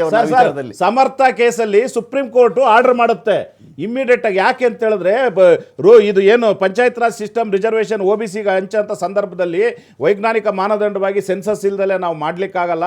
ಅದಕ್ಕೆ ನೀವು ಈ ಒಂದು ಸಮೀಕ್ಷೆ ಮಾಡಿಬಿಟ್ಟು ಈ ರಿಪೋರ್ಟ್ ಸಬ್ಮಿಟ್ ಮಾಡಿ ಅಂತೇಳಿ ಸೆಂಟ್ರಲ್ ಗೌರ್ಮೆಂಟ್ಗೂ ಮಹಾರಾಷ್ಟ್ರ ಸ್ಟೇಟ್ ಗೌರ್ಮೆಂಟು ಎಲ್ಲ ಗೌರ್ಮೆಂಟ್ಗೂ ಸಮೀಕ್ಷೆ ಮಾಡ್ಲಿಕ್ಕೆ ಹೇಳ್ತದೆ. ಸೊ ಆ ಒಂದು ಹಿನ್ನೆಲೆಯಲ್ಲಿ ಇವತ್ತು ಕೇಂದ್ರ ಸರ್ಕಾರ ನಿಜವಾಗೂ ಕಾಳಜಿ ಇದ್ದಿದ್ರೆ ಸಮೀಕ್ಷೆ ಅವರು ಯಾವಾಗಲೂ ಮಾಡಬೇಕಾಗಿತ್ತು ಈ ಆದೇಶ ಆದ್ಮೇಲೆ. ಆದ್ರೆ ಸುಪ್ರೀಂ ಕೋರ್ಟ್ ಆದೇಶಕ್ಕೆ ಅವ್ರಿಗೆ ಬೇಕಾಗಿಲ್ಲ. ಯಾವುದು BJP ಅವರಿಗೆ ಈ ದೇಶದಲ್ಲಿ ಸಮೀಕ್ಷೆ ನಡೀತಕ್ಕಂಥದ್ದು, ಕೆಳಗಡೆ ಇದ್ರ ಮೇಲೆ ಎದ್ದು ಬರ್ತಕ್ಕಂಥದ್ದು, ಅವ್ರಿಗೆ ಅನುಕೂಲಗಳಾಗ್ತಕ್ಕಂಥದ್ದು BJP ಅವ್ರಿಗೆ ಬೇಕಿಲ್ಲ, ಅದಕ್ಕೆ ಅವ್ರು ಮಾಡಲಿಲ್ಲ. ಆದ್ರೆ ಮೊನ್ನೆ ಸಿದ್ದರಾಮಯ್ಯನವರು ಈ ಸಮೀಕ್ಷೆಯನ್ನ ಆ ಒಂದು ಹಿನ್ನೆಲೆಯಲ್ಲಿ ನೋಡಿ, ನಾವು ಸಿಸ್ಟಮ್ ಅನ್ನ ಫಸ್ಟ್ ಅರ್ಥ ಮಾಡ್ಕೋಬೇಕಾಗ್ತದೆ. ಒಂದು ವ್ಯವಸ್ಥೆ, ಒಂದು ರಾಜ್ಯ ಅಂತ ಹೇಳಿದಾಗ, ಅಧಿಕಾರ ಅಂದಾಗ ನಾವು ಕೇವಲ ನಾಟಕ ಮಾಡಿ ಯಾರು ಇರ್ಲಿಕ್ಕಾಗಲ್ಲ.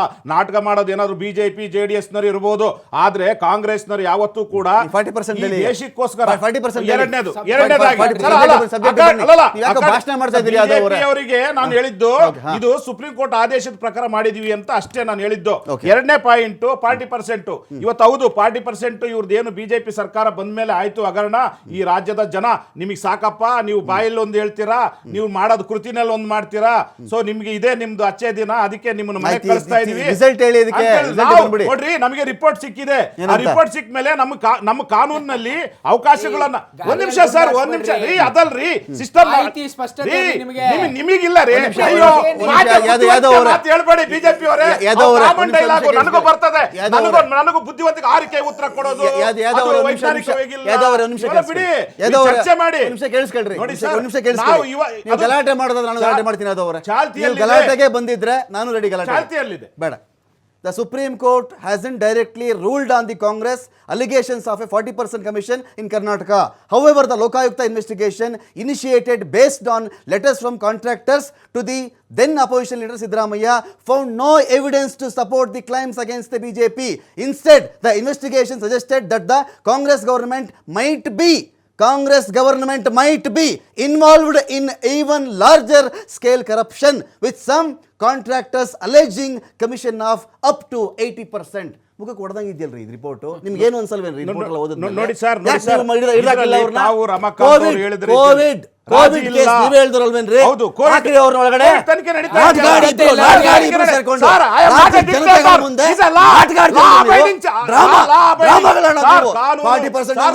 ಇದೆ. ಈ ದೇಶದಲ್ಲಿ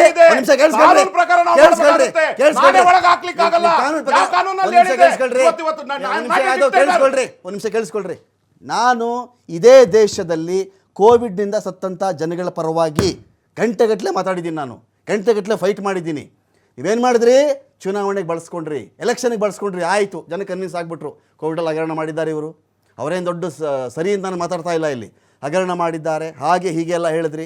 40% ಕಾಂಟ್ರಾಕ್ಟರ್ಗಳು ಹೇಳಿದ್ರು ಅಂತ ಹೇಳಿದ್ರಿ. ನಿಮ್ಮ ಬದ್ಧತೆ ಏನು? 2.5 ವರ್ಷ ಆದ್ಮೇಲೆ ಕೇಳಿಸ್ಕೊಳ್ರಿ. ಏನು ಪ್ರೊಸೀಜರ್ ರೀ?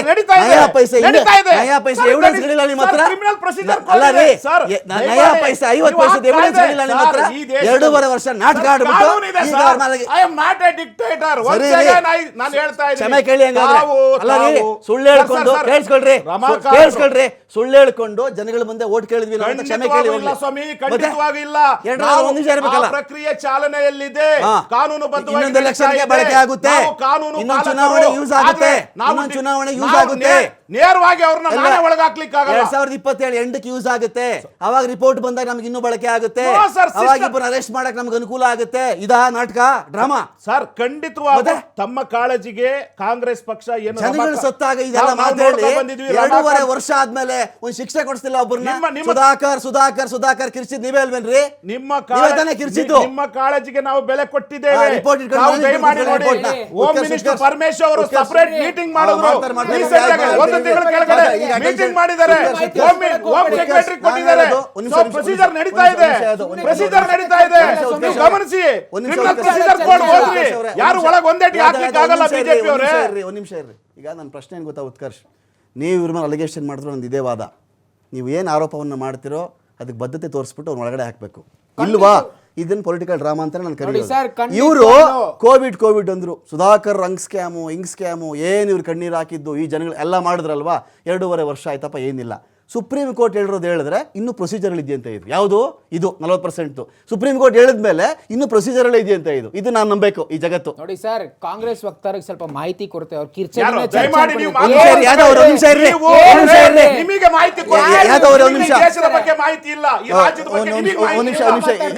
ಅವ್ರ ಟೈಮ್ ಬಿಡ್ರಿ.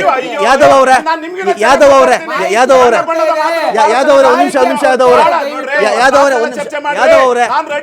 ಅವರೇ ಇವನು ಬುದ್ಧಿವಂತ, ಇವನು ದೊಡ್ಡ, ಜನತೆ ಬಗ್ಗೆ ಮಾತಾಡಿ, ಕಾರ್ಮಿಕರ ಬಗ್ಗೆ ಮಾತಾಡಿ, ಸುಮ್ಮನೆ ಮಾತಾಡಿ, ಬುದ್ಧಿವಂತಿಕೆ ಪ್ರದರ್ಶನ ಮಾಡಬೇಡಿ. ನಾನು ಬಹಳ ಡಿಬೇಟ್ ಅಲ್ಲಿ ಭಾಗವಹಿಸಿದ್ದೀನಿ. ನಾನು 200-300 ಡಿಬೇಟ್ ಅಲ್ಲಿ ಭಾಗವಹಿಸಿದ್ದೀನಿ. ಯಾದವ್ ಅವರೇ, ನಾನು ಕೇಳಿದ 2 ಪ್ರಶ್ನೆ ನಿಮ್ಮ ಹತ್ರ ಉತ್ತರ ಇರಲಿಲ್ಲ. ನಿಮ್ಮ ಸಮಯ ಮುಗಿದಿದೆ. ನೀವು ಇನ್ನೊಂದು ರೌಂಡ್ ಬರ್ತೀರಿ, ನಾವು ಖಂಡಿತ ನೀವು ಆನ್ಸರ್ ಮಾಡಿ. ನಿಮ್ಗೆ ಟೈಮ್ ಕೊಟ್ಟೆ ಕೊಡ್ತೀನಿ. ಇದು ಉತ್ಕರ್ಷ್ ಅವ್ರ ಸಮಯ, ಅವ್ರು ಬಿಟ್ಬಿಡಿ. ಹೇಳಿ.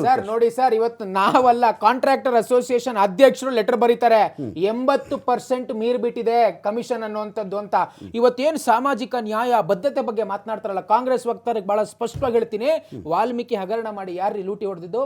ಬೋವಿ ಹಗರಣದಲ್ಲಿ ಆ ಚೇರ್ಮನ್ ಓಪನ್ ಆಗಿ ಮಾತಾಡ್ತಾರೆ, ಇವತ್ತು ಹಗರಣ ನಡೀತಾ ಇದೆ, ಇಷ್ಟು ಕಮಿಷನ್ ಕೊಡಬೇಕು, ಇಷ್ಟು ಕಿಕ್ ಬ್ಯಾಕ್ ಕೊಡಬೇಕು ಅಂತ.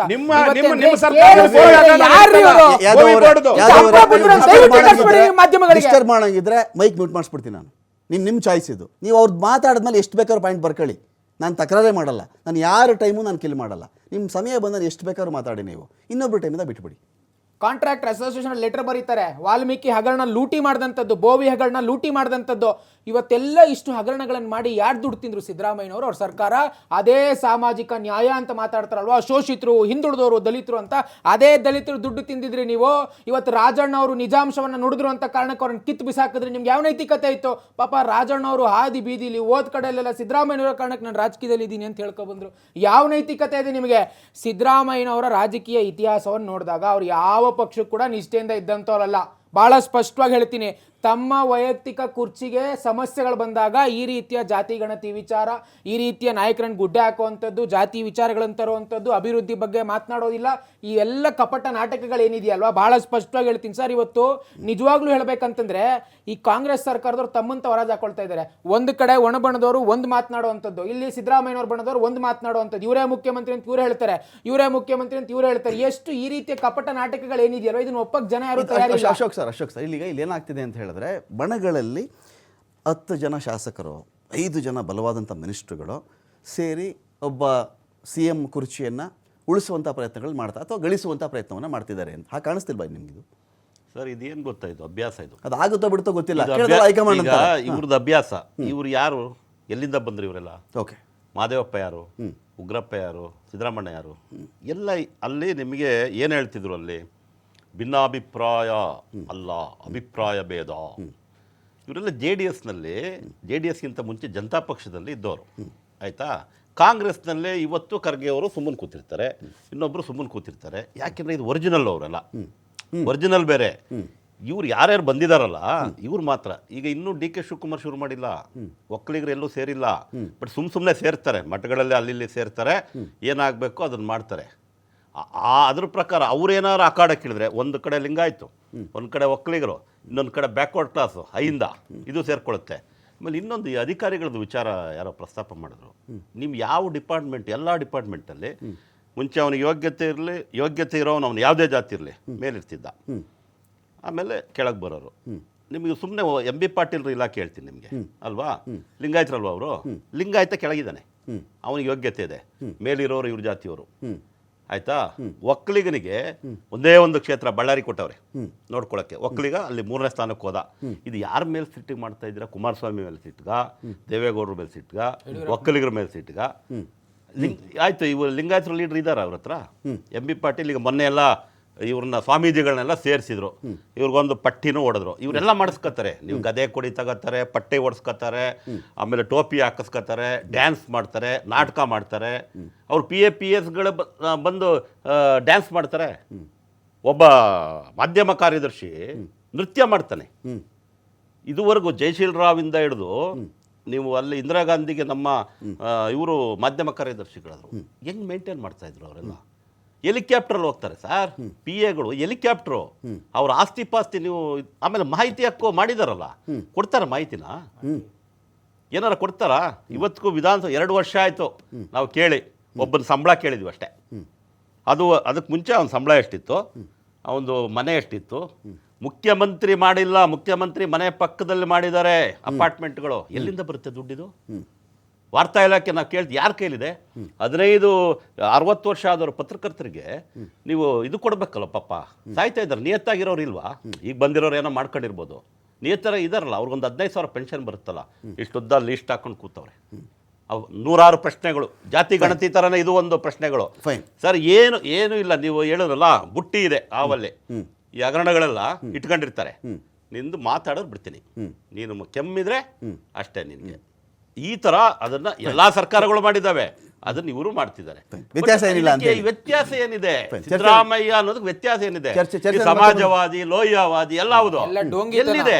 ಚರ್ಚೆ ಮತ್ತೆ ಮುಂದುವರಿಸ್ತೀನಿ. ಯಾದವ್ ಅವರೇ, ಈಗ ಯಾವ ಥರದಲ್ಲಿ ಅಕಸ್ಮಾತ್ ಸಂಪುಟ ಪುನರ್ರಚನೆ ಆದರೆ ಯಾವ ಥರದಲ್ಲಿ ಸಾಮಾಜಿಕ ನ್ಯಾಯ ಆಗುತ್ತೆ, ಯಾವ ಥರದಲ್ಲಿ ಜಾತಿ ನ್ಯಾಯ ಆಗುತ್ತೆ, ಯಾವ ಥರದಲ್ಲಿ ತಮ್ಮ ಕಡೆಯವರಿಗೆ ನ್ಯಾಯ ಕೊಡಿಸ್ತಕ್ಕಂಥ ಕೆಲಸ ಈ ಒಂದು ಕ್ಯಾಬಿನೆಟಲ್ಲಿ ಆಗಬಹುದು ಅಂತ. ನೋಡಿ, ಏನು ಸಂಪುಟ ಪುನರ್ರಚನೆ ಅಂತಕ್ಕಂಥದ್ದು ಮುಖ್ಯಮಂತ್ರಿಗಳ ವಿವೇಚನಾಧಿಕಾರ. ಎರಡನೇದಾಗಿ ಈ ರಾಜ್ಯದ ಒಂದು ಸಂಪೂರ್ಣ ಚಿತ್ರಣ ಮುಖ್ಯಮಂತ್ರಿಗಳಿಗಿದೆ. ಅದ್ರ ಜೊತೆಯಲ್ಲಿ ನಮ್ಮ KPCC ಅಧ್ಯಕ್ಷರು ಇದ್ದಾರೆ. ಸೊ ಜೊತೆಗೆ ಹೈಕಮಾಂಡ್ ಇದೆ, ನಮ್ಮ ರಾಜ್ಯದ ಉಸ್ತುವಾರಿಗಳಿದ್ದಾರೆ. ಸೊ ನಮ್ಮದೇ ಆದಂತಹ ಒಂದು ಪದ್ಧತಿ ಇದೆ.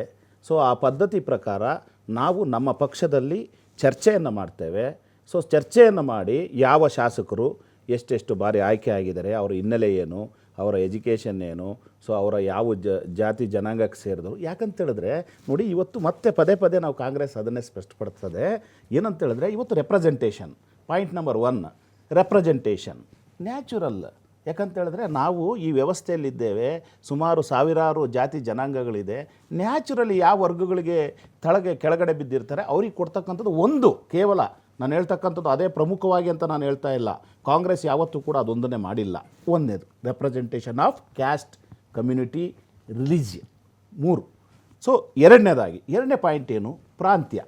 ಸರ್ ಯಾವಾಗಲೂ ಕೂಡ ಕಾಂಗ್ರೆಸ್ ಪ್ರಾಂತ್ಯ, ಈಗ ಏನು ನಮ್ಮ ಅನೇಕ ವಿಭಾಗಗಳಿದ್ದಾವೆ, 5 ವಿಭಾಗಗಳಿದ್ದಾವೆ. ಇವತ್ತು ಬೆಳಗಾಂ, ಇದು ಏನು ಬೆಳಗಾಂ ಒಂದು ವಿಭಾಗ ಇರ್ಬೋದು, ಈ ಕಡೆ ಮಂಗಳೂರು ವಿಭಾಗ ಇರ್ಬೋದು, ಇವತ್ತು ಮೈಸೂರು ವಿಭಾಗ ಇರ್ಬೋದು, ಮಧ್ಯ ಕರ್ನಾಟಕ ಇರ್ಬೋದು. ಪ್ರಾದೇಶಿಕವಾಗಿ ಅಲ್ಲ, ಅದನ್ನು ನೋಡಲೇಬೇಕಾಗ್ತದೆ. ಯಾಕಂತ ಹೇಳಿದ್ರೆ ಇದು ರಾಜ್ಯದ ಆಡಳಿತ, ಇದು ಯಾವುದೇ ಒಂದು ವೈಯಕ್ತಿಕವಾಗಿ ನಾವು ಪಕ್ಷದ ಆಡಳಿತ ಅಲ್ಲ. ಎಲಿಜಿಬಿಲಿಟಿ ಅಲ್ಲ, ರೆಪ್ರೆಸೆಂಟೇಷನ್ ಅಲ್ಲ ಸರ್, ಪ್ರಾತಿನಿಧ್ಯ ಸರ್. ನಾನು ಅರ್ಹತೆ ಅಲ್ಲ ಸರ್, ಎರಡನೇದು ಹೇಳಿರೋದು ಇನ್ನು ಎರಡನೇ ಪಕ್ಷ, ಎರಡನೇದು ಈ ಪಾಯಿಂಟು. ಸೊ 3ನೇ ಪಾಯಿಂಟ್ ಏನಂತ ಹೇಳಿದ್ರೆ, ಒಂದು ಪಕ್ಷಕ್ಕೆ ಜಾತ್ಯತೀತವಾಗಿ ಇವತ್ತು ಅವನು ಯಾವುದೇ ಜಾತಿಗಾಗಿರಲಿ ನಿಮಿಷ ಕೇಳಿಸ್ಕೊಂಬಿಡಿ. ದಯವಿಟ್ಟು ನೀವು ಏನು ಪದ ಆದರೂ ಹೇಳಿ, ನಾನು ಕೇಳ್ಬೋದು, ಜನ ಕೇಳ್ಬೋದೇನೋ, ಆದರೆ ಈ ಜಾತ್ಯತೀತ ಅನ್ನೋ ಒಂದು ಶಬ್ದನ ಮಾತ್ರ, ಈ ಜಾತಿಯವನಿಗೆ ಇದು ಕೊಡ್ತೀನಿ, ಆ ಜಾತಿ ಕೇಳಿಸ್ಕೊಳ್ರಿ, ಆ ಜಾತಿಯವನಿಗೆ ಅದು ಕೊಡ್ತೀನಿ, ಅಲ್ಲಿಂದ ಇನ್ನೊಬ್ಬ ಜಾತಿಯವನಿದ್ದಾನೆ, ಅವನು ತಳ ಸಮುದಾಯದವನು, ಇವನು ಮೇಲ್ಗಡೆ ಸಮುದಾಯದ, ಇದೆಲ್ಲ ಹೇಳ್ಬಿಟ್ಟು ಲಾಸ್ಟಲ್ಲಿ ಜಾತ್ಯತೀತವಾಗಿ ನಮ್ಮ ಪಕ್ಷ, ಜಾತಿನೇ ನೀವು ಹೇಳ್ಬಿಟ್ಟು ತಿರ್ಗಾ ಜಾತಿ ಅತೀತ, ಜಾತಿಯಿಂದ ದೂರವಾದಂಥ ತೀರ್ಮಾನಗಳು ಅಂತ ಬಂದಾಗ ಅಲ್ಲಿ ಅರ್ಹತೆ ಎಲಿಜಿಬಿಲಿಟಿ ಅನ್ನೋದು ಮಾತ್ರ ಮಾನದಂಡ ಆಗುತ್ತೆ. ನೀವು ಯಾವಾಗ ಜಾತಿ ಅನ್ನೋ ವರ್ಡ್ ಬಳಸ್ತೀರಲ್ಲ, the moment you use the word caste ಅಂತ ಬಂದ ತಕ್ಷಣ ಉಳಿದಿದ್ರೆ ನಗಣ್ಯ. ಆ ಜಾತಿಯನ್ನು ಒಬ್ಬರು ಕೊಟ್ಟುಬಿಡ್ರ, ಅವ್ನು ಯಾರೋ ಇದಾನೆ ಅಲ್ಲಿ ಮಾಡ್ರ, ಅವನ್ನ ಅಲ್ಲಿಗೆ ಮುಗಿದೋಗುತ್ತೆ ಸರ್. ಅದು ಮ್ಯಾಟರ್ ಸರ್, ಅದು ಬೇರೆ ಪಕ್ಷಗಳಿಗೆ ಬಿಟ್ಟು. ನಿಮ್ದು ವಿಶ್ವದಲ್ಲಿ ಸರ್ 30 ಮಾತಾಡಿದಂತ ಕೌಂಟರ್ ಇದೆ. ವಿಷಯಕ್ಕೆ ಹೇಳ್ತಾ ಇದ್ದೀನಿ ಸರ್, ಈ ದೇಶದ ಸಂವಿಧಾನದಲ್ಲಿ ಇದೆ ಸರ್, ಅದು ಜಾತ್ಯತೀತ ವರ್ಡ್. ಈ ದೇಶದ ಸಂವಿಧಾನದಲ್ಲಿ, ಸಂವಿಧಾನದ ಮೂಲ ಉದ್ದೇಶನೇ ಅದು. ಸಂವಿಧಾನದ ಮೂಲ ಉದ್ದೇಶ ನಾನು ಒಂದ್ ಹೇಳ್ತಾ ಇಲ್ಲ, ದಯಮಾಡಿ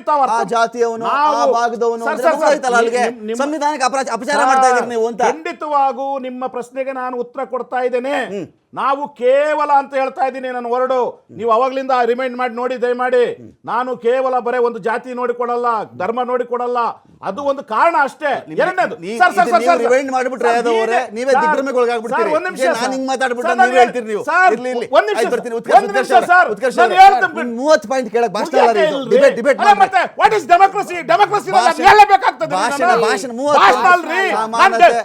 Mangaluru Belagavi selection of ministers, cabinet ministers ಅಂತ ಹೇಳ್ಬೇಕಾಗುತ್ತೆ.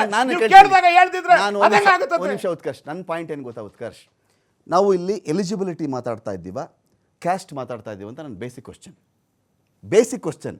ಎಲಿಜಿಬಿಲಿಟಿ ಅಂದರೆ ಆ ಹುದ್ದೆಗೆ ಆತ ಅರ್ಹನಿದ್ದ ಅಂತ, ಆತ ಅರ್ಹನಿದ್ದ, ಎಲ್ಲ ಥರದಲ್ಲೂ ಆ ಇಲಾಖೆ ನಿಭಾಯಿಸುವುದಕ್ಕೆ ಅರ್ಹನಿದ್ದ ಅಂತ.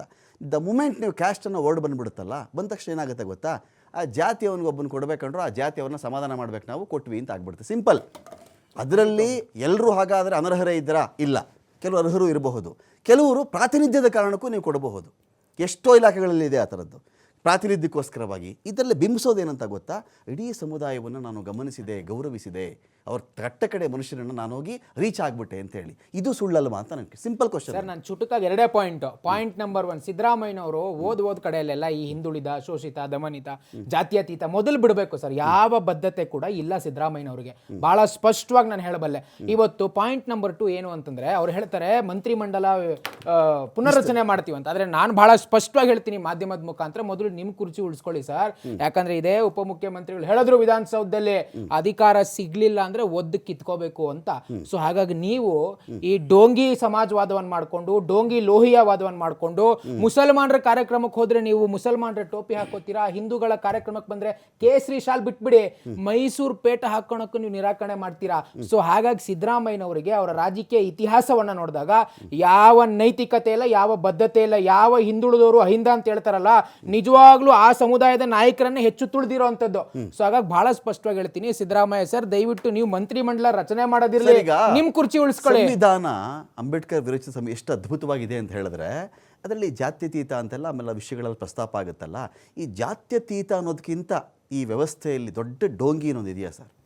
ನಾನು ಜಾತಿಗಳನ್ನು ಕನ್ಸಿಡರ್ ಮಾಡಲ್ಲ. ಜಾತ್ಯತೀತ ಅಂದ್ರೆ ಅದೇನೆ, ಆ ಶಬ್ದದ ಅರ್ಥವೇ ಗೊತ್ತಿಲ್ಲ ಎಷ್ಟೋ ಜನಕ್ಕೆ. ಇಲ್ಲಿ ಜಾತಿ ಕೊಟ್ಬಿಟ್ಟೆ, ಜಾತಿಗೆಲ್ಲ ಕೊಟ್ಬಿಟ್ಟು ನಾವು ಜಾತ್ಯತೀತವಾದ ಅನುಸರಿಸ್ತಾ ಇದೀವಿ ಅಂತ ನಾಟಕ ಆಡೋದು.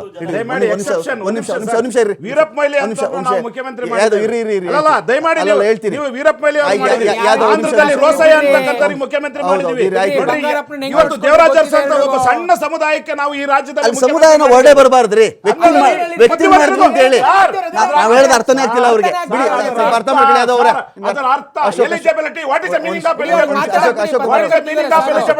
ಪ್ರತಿಯೊಬ್ಬ ಕಟ್ಟ ಕಡೆಯ ದರಿದ್ರನಿಗೂ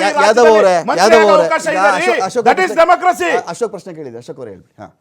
ಯಡಿಯೂರಪ್ಪ ಈಗ ನಮಗೇನು ಪಾರ್ಟಿ ಇಲ್ಲ, ಯಾವ ಪಾರ್ಟಿನೂ ಇಲ್ಲ. ನಮ್ದು 7 ಗಂಟೆ ಮೇಲೆ ಪಾರ್ಟಿ ಬೇರೆ. 5 ಜನ ಹಿಂದುಳಿದ ವರ್ಗದವ್ರನ್ನ ಯಡಿಯೂರಪ್ಪನವರು MLC ಮಾಡಿದ್ರು.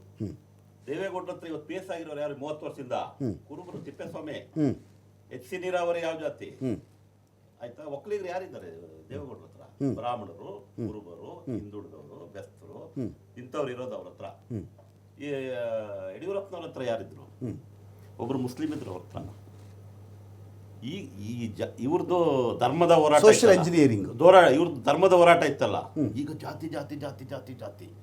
ನೀವೊಂದು ಮೈಸೂರಿನಲ್ಲಿ ಕಳೆದ ಸಾಲಿನಲ್ಲಿ ಒಂದು ಸಭೆ ನಡೀತಾ ಇತ್ತು. ಏನು ನೀವು ಗೊತ್ತದು, ಸೀರೆ ಎಳೆದ ಪ್ರಕರಣ. ಈ ಕಡೆ ಮಾದೇವಪ್ಪನವ್ರು ನಿಂತಿದ್ದಾರೆ, ನಾವು ಎಲ್ಲ ಪ್ರಶ್ನವ್ರ ಎದುರುಗಡೆ ಇದ್ದೀವಿ. ಏನೋ ನಿನ್ನ ಹೆಸರು? ಗಿಡ್ಡೇಗೌಡ ಸ್ವಾಮಿ. ಯಾವ ಗೌಡನೋ? ಕುರುಬಗೌಡ ಸ್ವಾಮಿ. ಎಲ್ಲ ಅವನು ಒಕ್ಕಲಿಗೌಡ ಅಂದ್ರೆ ಮುಗಿತ ಅವನ ಕತೆ. ಕುರುಬಗೌಡನ ಎಲ್ಲಿ ಈ ಮಟ್ಟಕ್ಕೆ ಬಂದ್ಬಿಟ್ಟಿದೆ. ಅಧಿಕಾರಿ ವರ್ಗಾವಣೆಯಿಂದ ಹಿಡಿದು ನೀವು ಬ್ರಾಹ್ಮಣರು, ಲಿಂಗಾಯತರು, ಗೌಡರು ನೀವು ಫೈಲ್ ತೆಗೆದು ಬಿಸಾಕ್ತಾರೆ. ನೀವು ಸಂವಿಧಾನವನ್ನ, ಕಾನೂನುಗಳನ್ನ, ಈ ದೇಶದ ಸರ್ವೋಚ್ಚ ಸುಮ್ಮನೆ ನೀವು ಮಾತಾಡಬೇಡಿ ಸಾಹೇಬ್ರೆ, ದಯಮಾಡಿ. ಈ ದೇಶದ ಸಂವಿಧಾನದಲ್ಲಿ ಅವಕಾಶ ಇದೆ, ಅವ್ನು ಓದ್ಕೊಳ್ಳಿ. ಕಾನೂನು ಗೊತ್ತಿಲ್ಲದೆ ಸುಮ್ಮನೆ ಏನೇನೋ ಮಾತಾಡಿ ಪ್ರಮೋಷನ್ ಬಗ್ಗೆ ನೀವು ಮಾತಾಡಿದ್ರೆ ನೋಡ್ರಿ, ಯಾರು ಕೂಡ ನಮ್ಮ ಸರ್ಕಾರದಲ್ಲಿ ಯಾವುದೇ ಕಾರಣಕ್ಕೂ ಪ್ರಮೋಷನ್ ವಿಚಾರದಲ್ಲಿ, ಅಪಾಯಿಂಟ್ಮೆಂಟ್ ವಿಚಾರದಲ್ಲಿ ನಾವು ಕಾನೂನುಗಳನ್ನ ಪಾಲಿಸಬೇಕಾಗ್ತದೆ. ಆಗ್ತದೆ. ಅದನ್ನ ಆ ಡಿಸ್ಕ್ರಿಮಿನೇಷನ್ ನೀವು ಅರ್ಥ ಮಾಡ್ಕೊಳ್ಳಿ. ನೀವು ಏನೇ ಸಮರ್ಥನೆ ಮಾಡ್ಕೊಂಡು ನಿಮ್ಮನ್ನ ಅವ್ರು ಕೇರ್ ಮಾಡಲ್ಲ. ನಿಮಗೆ ಹೇಳ್ಬಿಟ್ಟು ಏನೋ ಅವ್ರು ಮಾಡಲ್ಲ. ಅವ್ರು ಹೆಂಗ್ ಮಾಡ್ತಾರೋ ಹಂಗೆ ಮಾಡೋದು. DK ಶಿವಕುಮಾರ್ ಅವರು ಅವ್ರೇನ್ ಮಾಡಿದ್ದಾರೆ, ನನ್ನ ಬುಟ್ಟಿಗೆ ಕೈ ಹಾಕಬಾರ್ದು ಅಂತ ಅವ್ರು ಹೇಳಿದ್ದಾರೆ. ಇವ್ರು ಯಾವ ಲೆಟರ್ಸ್ ಅವ್ರು ಮಾಡಲ್ಲ. ಇದು ನಡೀತಾ ಇರೋದು. ಅವ್ರದ್ದು ಇವ್ರು ಮಾಡಲ್ಲ.